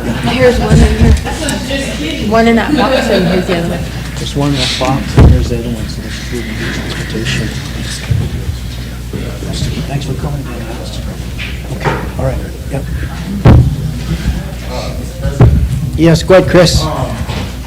With the chairman for Budget and Finance, and I think we're just going to move forward with this, the championship rings for Taekwondo High School. You're going to make a motion? Yeah, I make a motion to approve this, the request through the youth. The donations? Yeah, the youth donations. Donations, okay. It's for $8,000. $771. $8,771, and it's for them to obtain the championship rings that they won this past year. Second by Jordan, question by Ray. All in favor? 1, 2, 3, 4, 5, 6, 7, 8, 9, 10, 11, 12. Opposed? Not voting? 1. Motion carried. Okay, we have transportation. We just got a few more committees to go through, and then I think we're finished with the agenda. There's 2 transportation resolutions that are being handed out right now. So, Charles, just in time.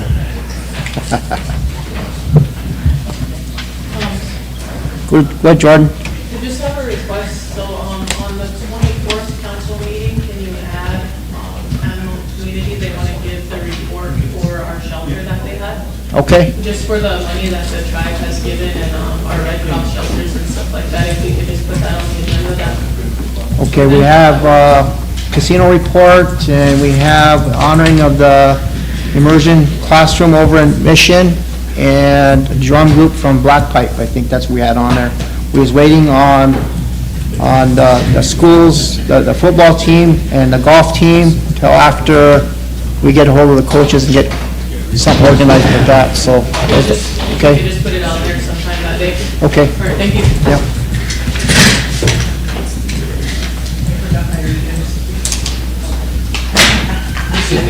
Okay, transportation, we have a resolution. One needs to be brought on as emergency, the other one needs to be brought on. It needs to be amendment to resolution.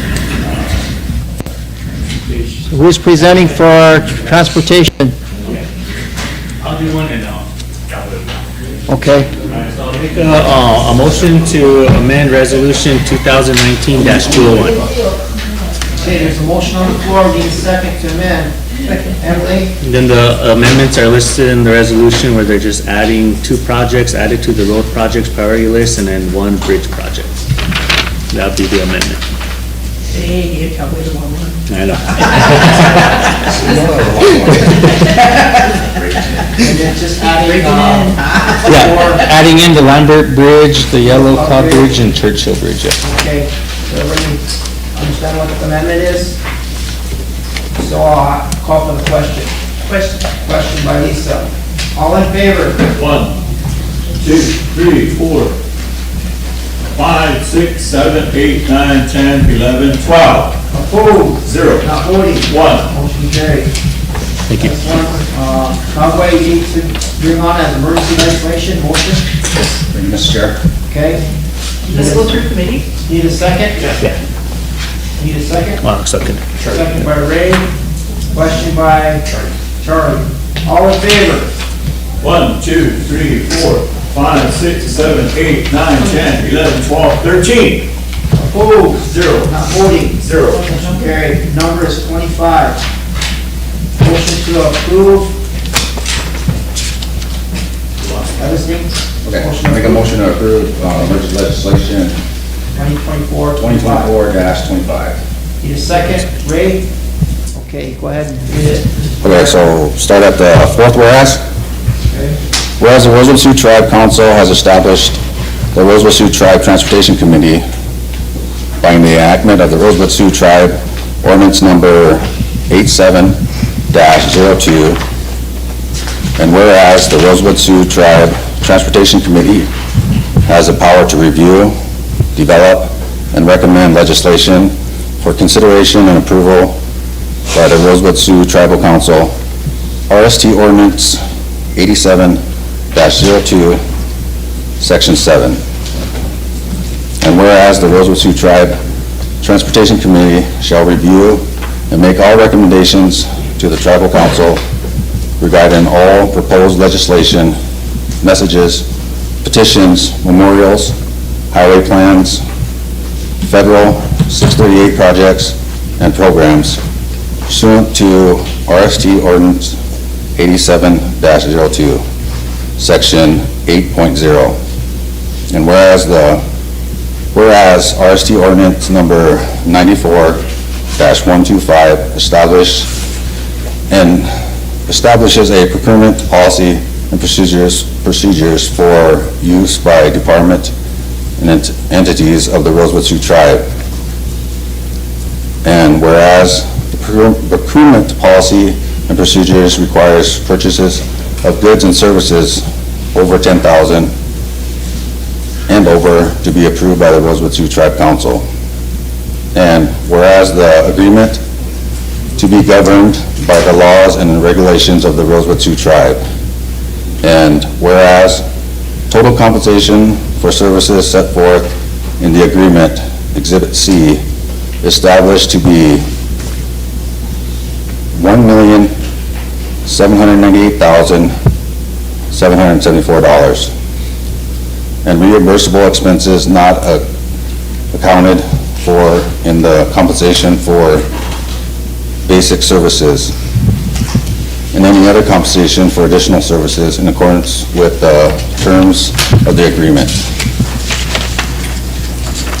And therefore be resolved that the Rosebud Sioux Tribe agrees to and adopt the recommendations of the Rosebud Sioux Tribe Transportation Committee and approves the selection of KLJ Engineering LLC, 4585 Column Street, Bismarck, North Dakota, 58503, on a sole source basis, and approve and authorize an agreement between owner and engineer for professional services, the agreement, to assist the RST Transportation Program with engineering, design, and construction administration services, BA Route 7, Regional Improvement Project. And be it also resolved that the President of the Rosebud Sioux Tribe and his designee are authorized and directed to execute the agreement between owner and engineer for professional services. Okay, discussion. Emily, go ahead. I just have a small amendment. Do you amend that $10,000 threshold to $25,000?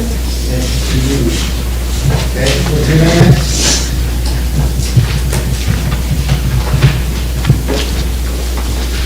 Okay, we need a question. Emily, all in favor? 1, 2, 3, 4, 5, 6, 7, 8, 9, 10, 11, 12, 13. 4-0, not voting, 0. Carried. Thank you, Mr. Chair. Thank you. We have TechRo is next on the agenda. Tribal Utilities Commission, Veteran Affairs. Go ahead. Do we have applicants for the TUC? Or when are we? I gotta set up the dates for interviews. We got 6 applicants for that. I just need to set up I was thinking maybe Friday, might be too soon. We have the Sergeant at Arm interviews on Friday this week, so just a reminder. Ben, go ahead. My deal is on the very first meeting, I think, we're going to meet tomorrow. Or on Thursday, I think, so, yeah, I don't think there's really any questions on there, but yeah, they're still doing what they're doing to help veterans, so. Okay, all right, thanks, Ben. Fremont, go ahead. Yeah, there was some veterans that were asking if the Veterans Committee could consider and amend to include non-Indians out to the cemetery. You know, 'cause right now it's all tribal members only, but they're saying that if they get non-veteran tribal members out there, they probably get more funding, you know. So that's something to consider, you know. Okay. I know there's a lot of veterans that was asking me about that, you know. Okay, that's the end of our agenda. Need a motion to adjourn. Chairman, Yeah. Phil is here, so you need to ask him questions about all this mining going on in the Black Hills. There were some questions earlier, Phil, about mining and the bill that was trying to approve nuclear development, nuclear energy development here. How do you guys deal with those kind of situations as far as that coming from the Treaty Council? Or have you dealt with a lot of those issues already?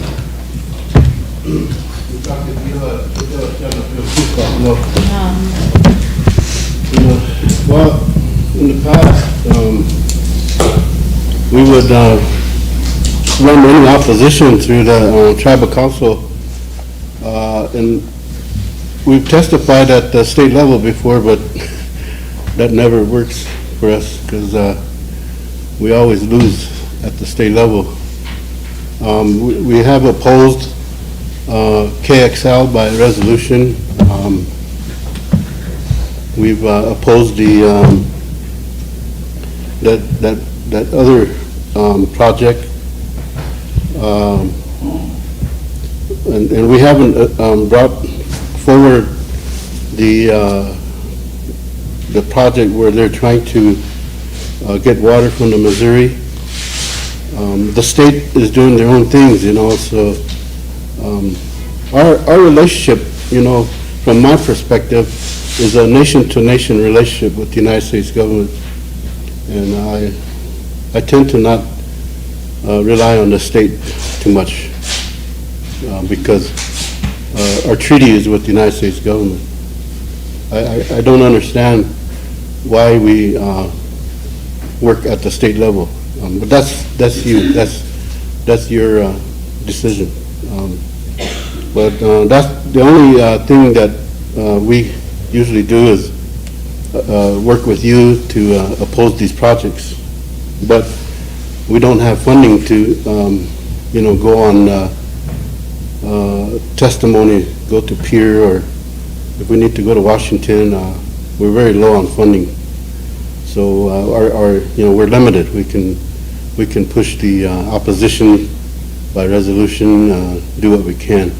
I'm looking for funding for travel for the Treaty Council, setting up allies with other, you know, nonprofit organizations, and working with the other tribes.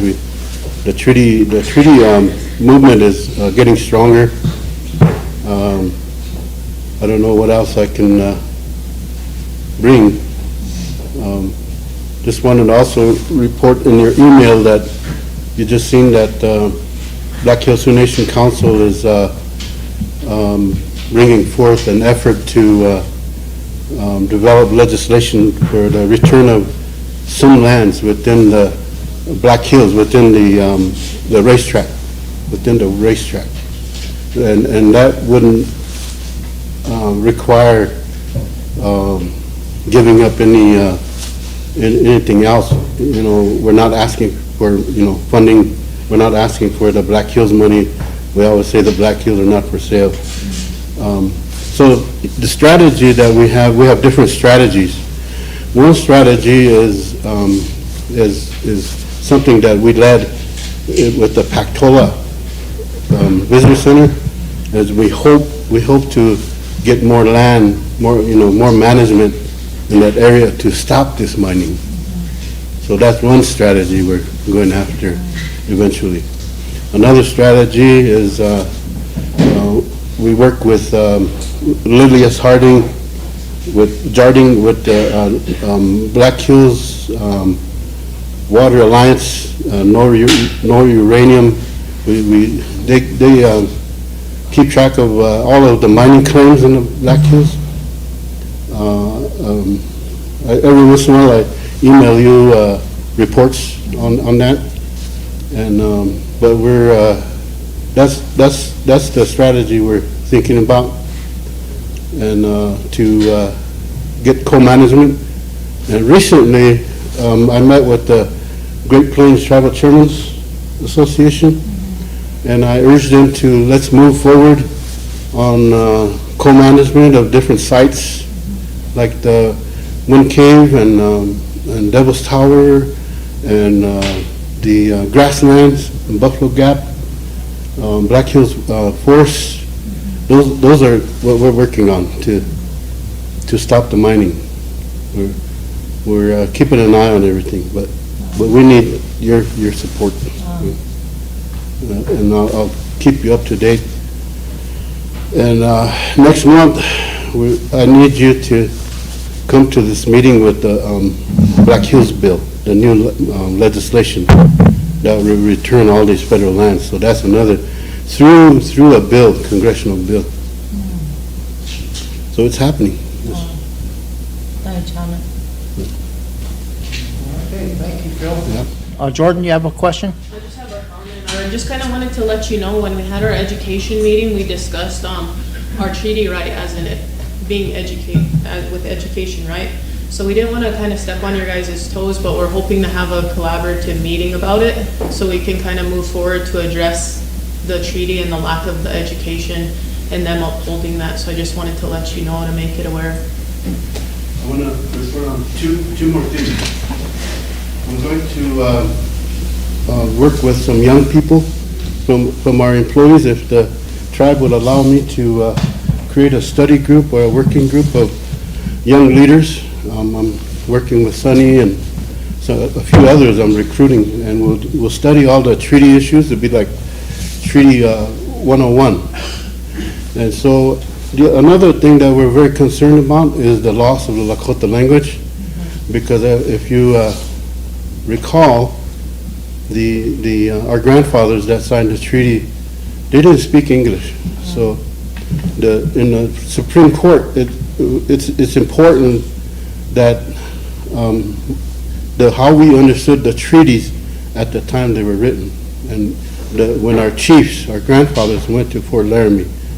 So we're kind of getting involved in strengthening our Lakota language. So we started approaching St. Douglas University, the acting president, Ted Hamilton, to talk about Western education versus Lakota education. So we want to know, we want to figure out why we're losing our Lakota language so fast, and to work with the universities and the school boards and the administrators and teachers to come together and to let's sit down and discuss this. What is Western education doing to our Lakota language? I believe that you can't teach Lakota from a Western perspective, from a Washichu, from English perspective. You have to teach it in another way. What about incorporating science and math, biology, all these things into the language? Those things we need to, and there's a sense of urgency now across Oceti Sakone to everybody to work together. It's not about orthography. Let's not make it about orthography because, back home, it was our Ina and Ate that taught Lakota to us. We lived it. So what's important is to learn how to listen and speak it. And you can't teach through English. We didn't have textbooks back home. So whether you realize it or not, but Lakota language is important to the treaty rights. It has to do with our inherent sovereignty. I came here before and I said, make your decisions from inherent sovereignty. That's very strong. That's powerful. So we're trying to stay busy, but we need more money. We need, especially with moving forward with this Black Hills bill. We're going to need more funding to go to these meetings and to. You have an email from me, and it's in your email. You have to read that, and we have to establish a working group from the Sichangu to me. I would prefer that we start from scratch. They say that we're looking at the Bradley bill.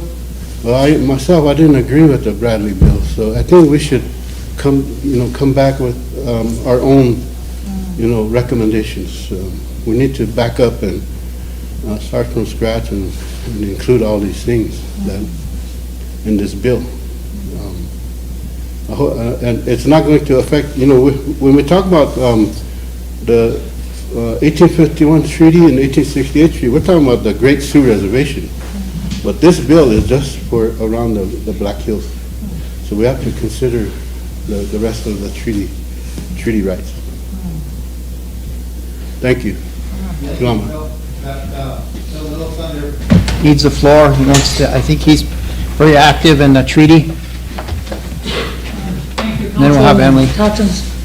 My name is Phil Little Thunder, and I sit on the Treaty Council, and I'm also employee of the Tribal Historic Preservation Office. And that Pectola Reservoir has been mentioned a lot and it holds a lot of water for the people. And somebody mentioned here that we should look ahead of time to make our plans to protect our water and the people.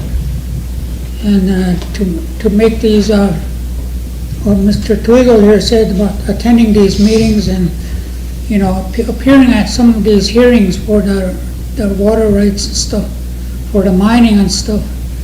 As an employee of the TIPO, I've been on survey jobs and I've been on monitoring jobs where they tear up everything just to make a highway go right to the Black Hills, right to the Pectola Reservoir. And that's what the plan is. They make it look like they're concerned about infrastructure, but in actuality, they're making this good road for the heavy equipments to come through, to dig up the gold and all that stuff. So I appreciate somebody mentioning to try to look ahead of time.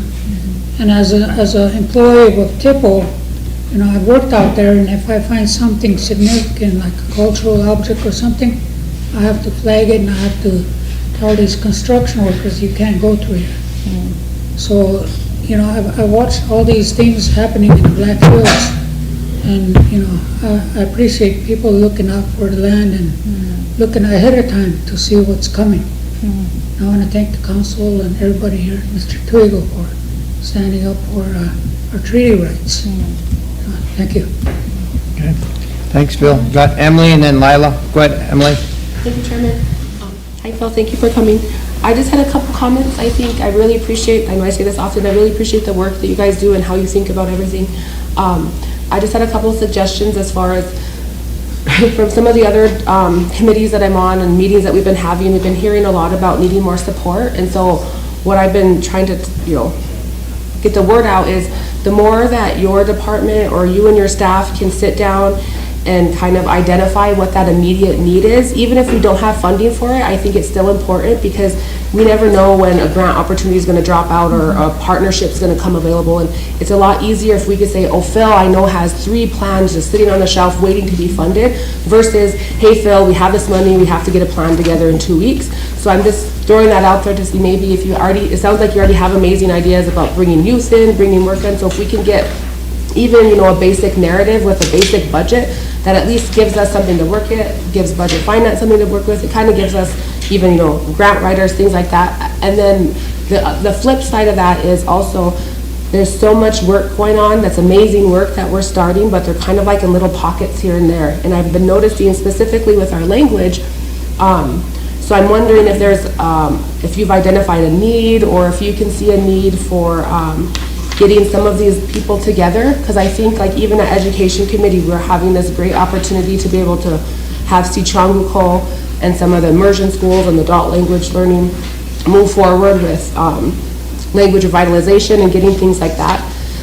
But like you mentioned, it's a big, huge, with lots of pieces. And so I just want to make sure that our tribal entities from the tribal side are also involved in that conversation so that we could see, okay, this is the big vision of Rosebud and how we can bring back our language, and this one is going to do this part, and this one is going to do this part, and our Head Start's going to do, you know what I mean? Like everyone can kind of have a little piece versus, you having great ideas, you having a great idea, maybe it's a similar, or you know what I mean? Maybe you guys would be competing against the same grant when really we could work together. So those are just comments that I have, because sitting on all these different committees, I see all this wonderful work that's happening, but they're kind of in these little isolations. So if we can get, again, I don't have the answer, but if we can get more conversation, because like you said, it's kind of an urgency to get that language. So thank you so much. If I could respond to one item is, I really need my climate center project to move forward, because inside that will be layers of land that I need for the treaty work. What's going on? I could put all the mining claims in that. I can put all the projects that are coming, the pipelines. I could put everything in there, and you would have a dashboard to make better informed decisions. So I appreciate if you could push that project forward for me. What committee is that coming through? Treaty and I have to go before budget. Budget and finance. Thank you. Rama. Thank you, Mr. Chairman. I just wanted to see what he's bringing up. We had the council training for the new council, but I would like to see if we can set a date. So he can present what he's talking about to all of us, because at that time there was just a handful of us here. And I think it's very important that he's able to get all of us here on the same page, get our attention, so we know what this consists of. So I don't know if it would set some time aside or during a council towards the end or hour ahead, make our presentation. We could do hour at a time. Okay. It's so much. Yeah, so maybe we can do that, Mr. President? Try to get him in on our schedule. Anyway, Yeah. we still need to add him to our regular agenda, and we haven't done that yet, so we'll have to do that by resolution, but we'll get you added, okay? Okay, all right. Yeah, okay. That way we're all together on this. Okay. It's really important. They say, Bala Washington, we'll get on the same page. Diane. Where are we at with the Pastola? We are in the feasibility study phase. Did all the tribes sign that agreement? Yes. The MOU is signed. We're ready to go. Which tribe signed? Sichangu, Oglala, Hook Papa, and Chine River. The seven council players. Crow Creek wants to come on board, and Yankton wants to come on board too. So they'll approve of their resolutions, and they'll be added later. So right now, February 9th, I believe we're having a meeting at Pactola. If you guys can make it, or somebody wants to go over the work in progress, the feasibility study. Once we finish the feasibility study, then we move into design phase. And I just want to let you know that I'm recommending for a new facility out there. I'm looking for a bigger footprint for that too. So it's huge. We get over 1 million visitors a year in the Black Hills probably. So once we start telling our story, I'm sure we're going to need more space, and it's going to be good. Then we can start thinking about more land to manage. So lots of work ahead of us. And I wish I had a bigger staff. Thanks, Bill. Okay. Thank you. Council, in front of you is a TLE resolution that Kim brought in, so go ahead, Lisa. I just have a question. Didn't we do a drawdown resolution with them like a month or two ago? I think we did it by And then, petition, didn't we? Have we gotten our dividend from TLE yet? No. Maybe we can put this on hold until we can. Emily, has this been brought up before already? Is it? I was just gonna provide a little bit. Okay. I don't want to ask it. Okay. The first question I had was, is TLE normally on our agenda, or when does TLE, because at our last meeting, I was told that TLE is like on the constitutional agenda, but I don't see them on here. No, they usually come under land and natural, so. Land and natural? Yeah, that's what they usually. So they come to, yeah. okay. So then back to what Lisa just said, at this last meeting, I asked the same question, because we did just have the similar thing just happened last month, and I was explained to me that drawdown was needed for prior months, and it just took about 2 months to get it approved and get it done, and then another month to actually get it. So because of that, they were looking at 3 months, and they said normally they get these drawdowns quarterly, between 3 and 4 a year, is what was explained to me, and that there's another big something of money going to be coming in December that'll cover the cost of the previous drawdown, and so we're actually still good. I can't remember the exact amount, but it was several million, I don't know. Anyway, that was the explanation that was given to me at the last meeting whenever this was presented. Thank you. So they said that one that was passed before, that the drawdown was for October, and so this is a different one.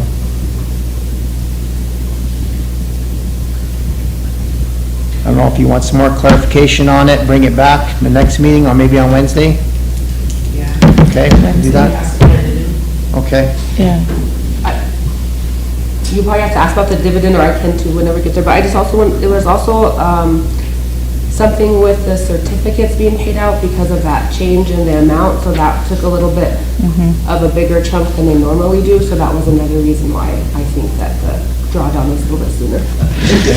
Because they All right, don't know. Yeah. if that's all you guys have, that's our end of the agenda, we are done.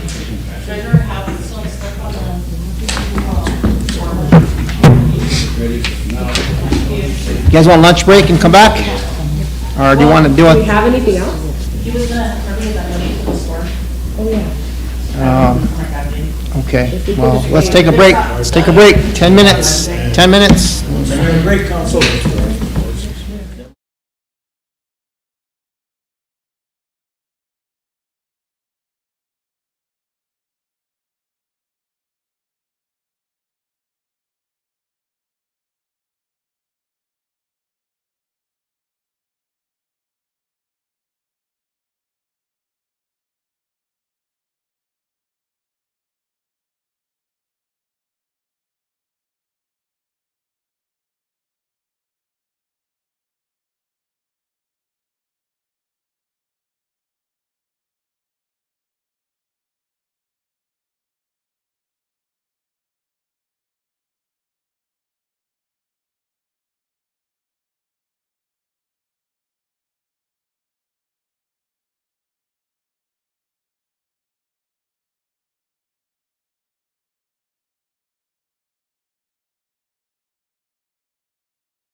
what we spent on the storm, and then he has what we spent on wood.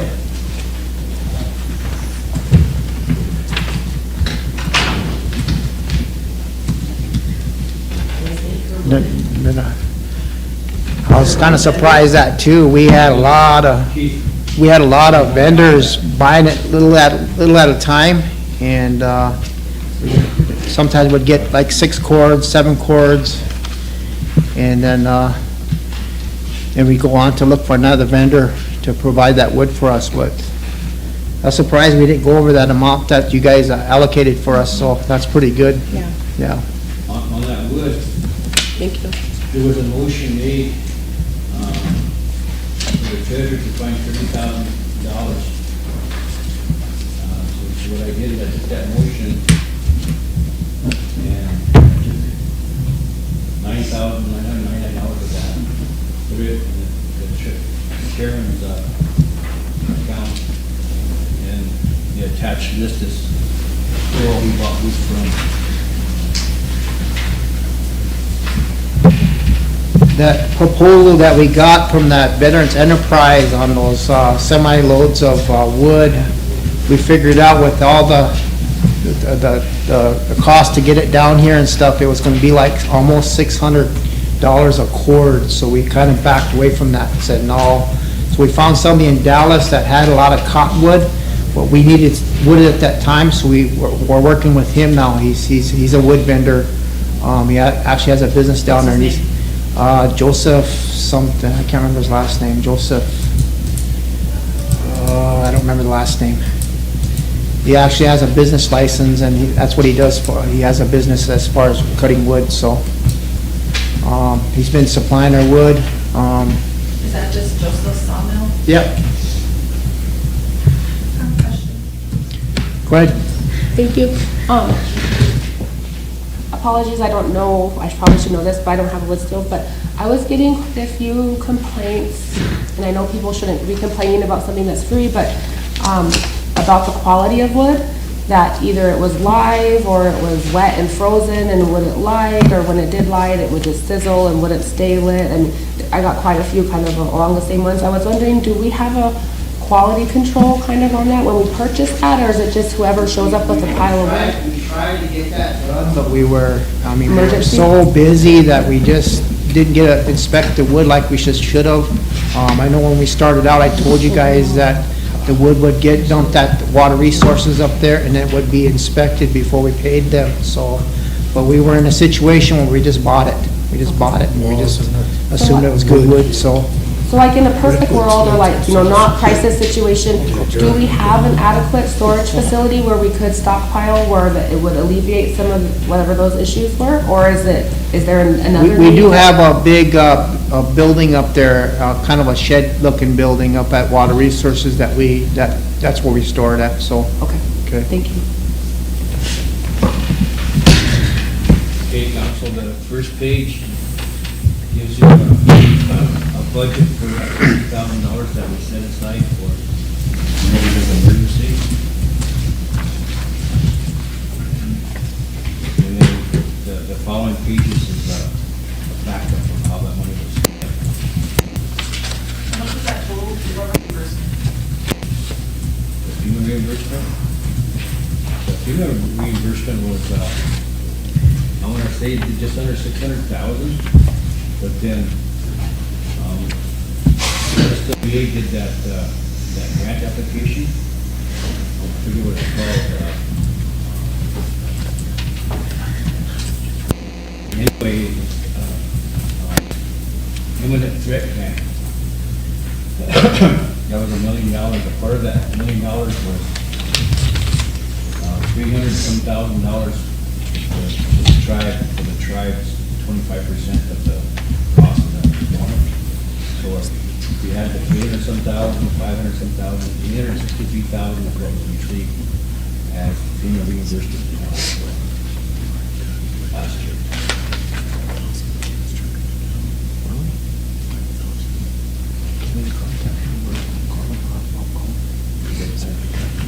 We're gonna take this 50,000 out of that 300. 52,346.55. that last line item, on last week, there's additional expenses. That's where that propane's gonna come out of. These emergency propane that we give to people that are out of propane, it's gonna come out of that. So we spent $52,346.55. And it's still ongoing. I don't think Scott has taken it off yet. We slowed down this last time when it was just delivering wood. I think we gave out plenty of heaters out to the people that needed them. Now we got to worry about their electricity bills being so high. So, and that was another comment that was made the other day. So, I think they're going to probably ask for assistance for that one time or another. But I don't know how we can handle that one or not. But kind of a situation where you try to help out people, but it becomes a worse situation. So, but yeah, as far as the spending, we're over a couple $1,000s from what you guys allocated for EPP. We probably need to replenish that for the next one coming in. I don't know if next one's coming in or not, but we were pretty much deactivated. We're still trying to thaw out some of these pipes. We had over the weekend, we had a lot of pipes that were still froze. We were just taking them as they came. We had a lot of plumbers out there really working hard. There were like five jobs at a time they were trying to do. And it's pretty tough work out there. So the people that are doing it are much appreciated as far as getting under these cold houses, wet houses, and fixing these pipes. So, but we're over probably about a couple $1,000s. That's pretty good. But we just need to allocate more for the next round, if we get a next round. I thought, so 50,000 was allocated to this, but last week when I made the motions for, the EPP money and for the propane, it was to be taken out of the FEMA reimbursement money. Right. And so I didn't put a limit on it, but it was. No. So what I'm asking you today is approve of these expenses. We'll pay for them out of that FEMA reimbursement, and then that frees up $50,000 for the next one. Okay. Then we can, so those additional pipes that need to be repaired can be taken out of the difference out of. Yeah, LEHAP has really been helping out a lot with furnaces.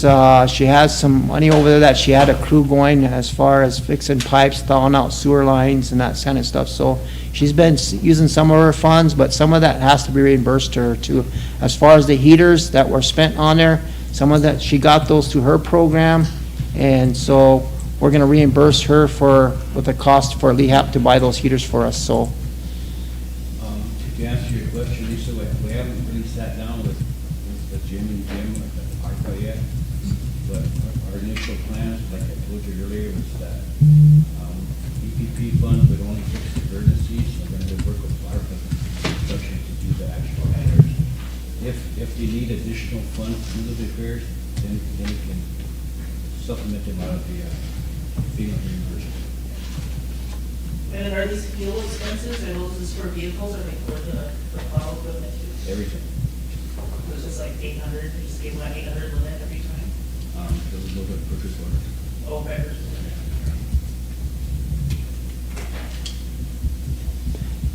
Emily, do you have a comment?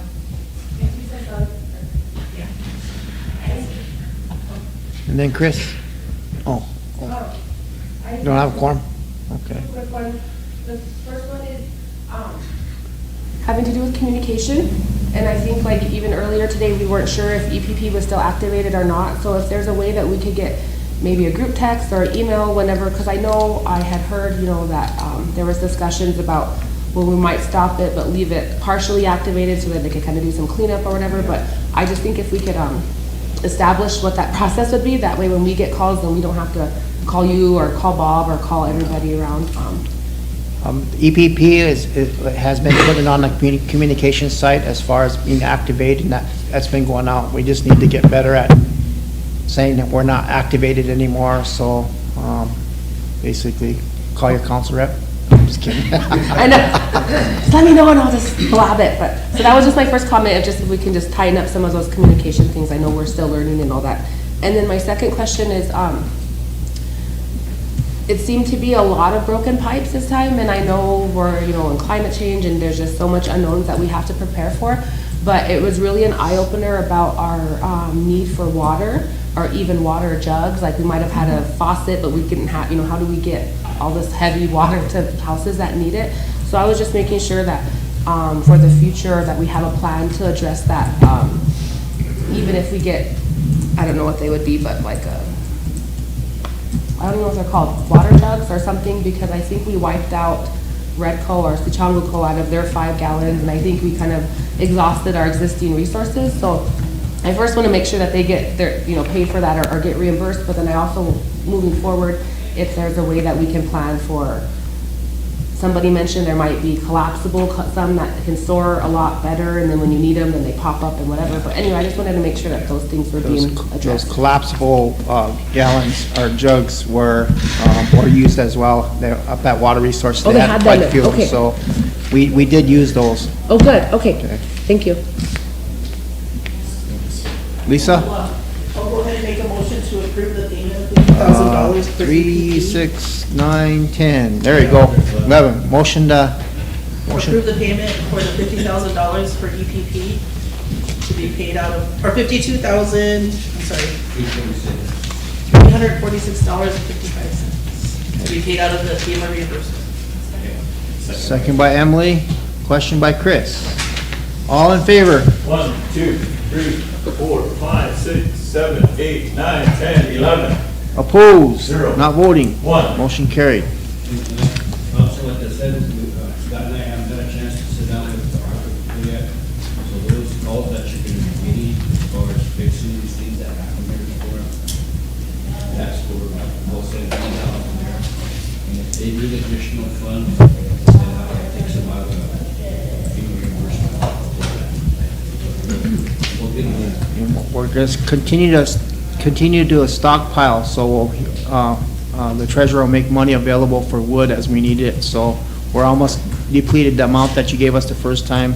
He'll make another money available for that. So, What about for like East Reservation snow removal, or by black pipe? Because I have about 4 in my community, they have to pay for snow removals. I don't know if Bill has any.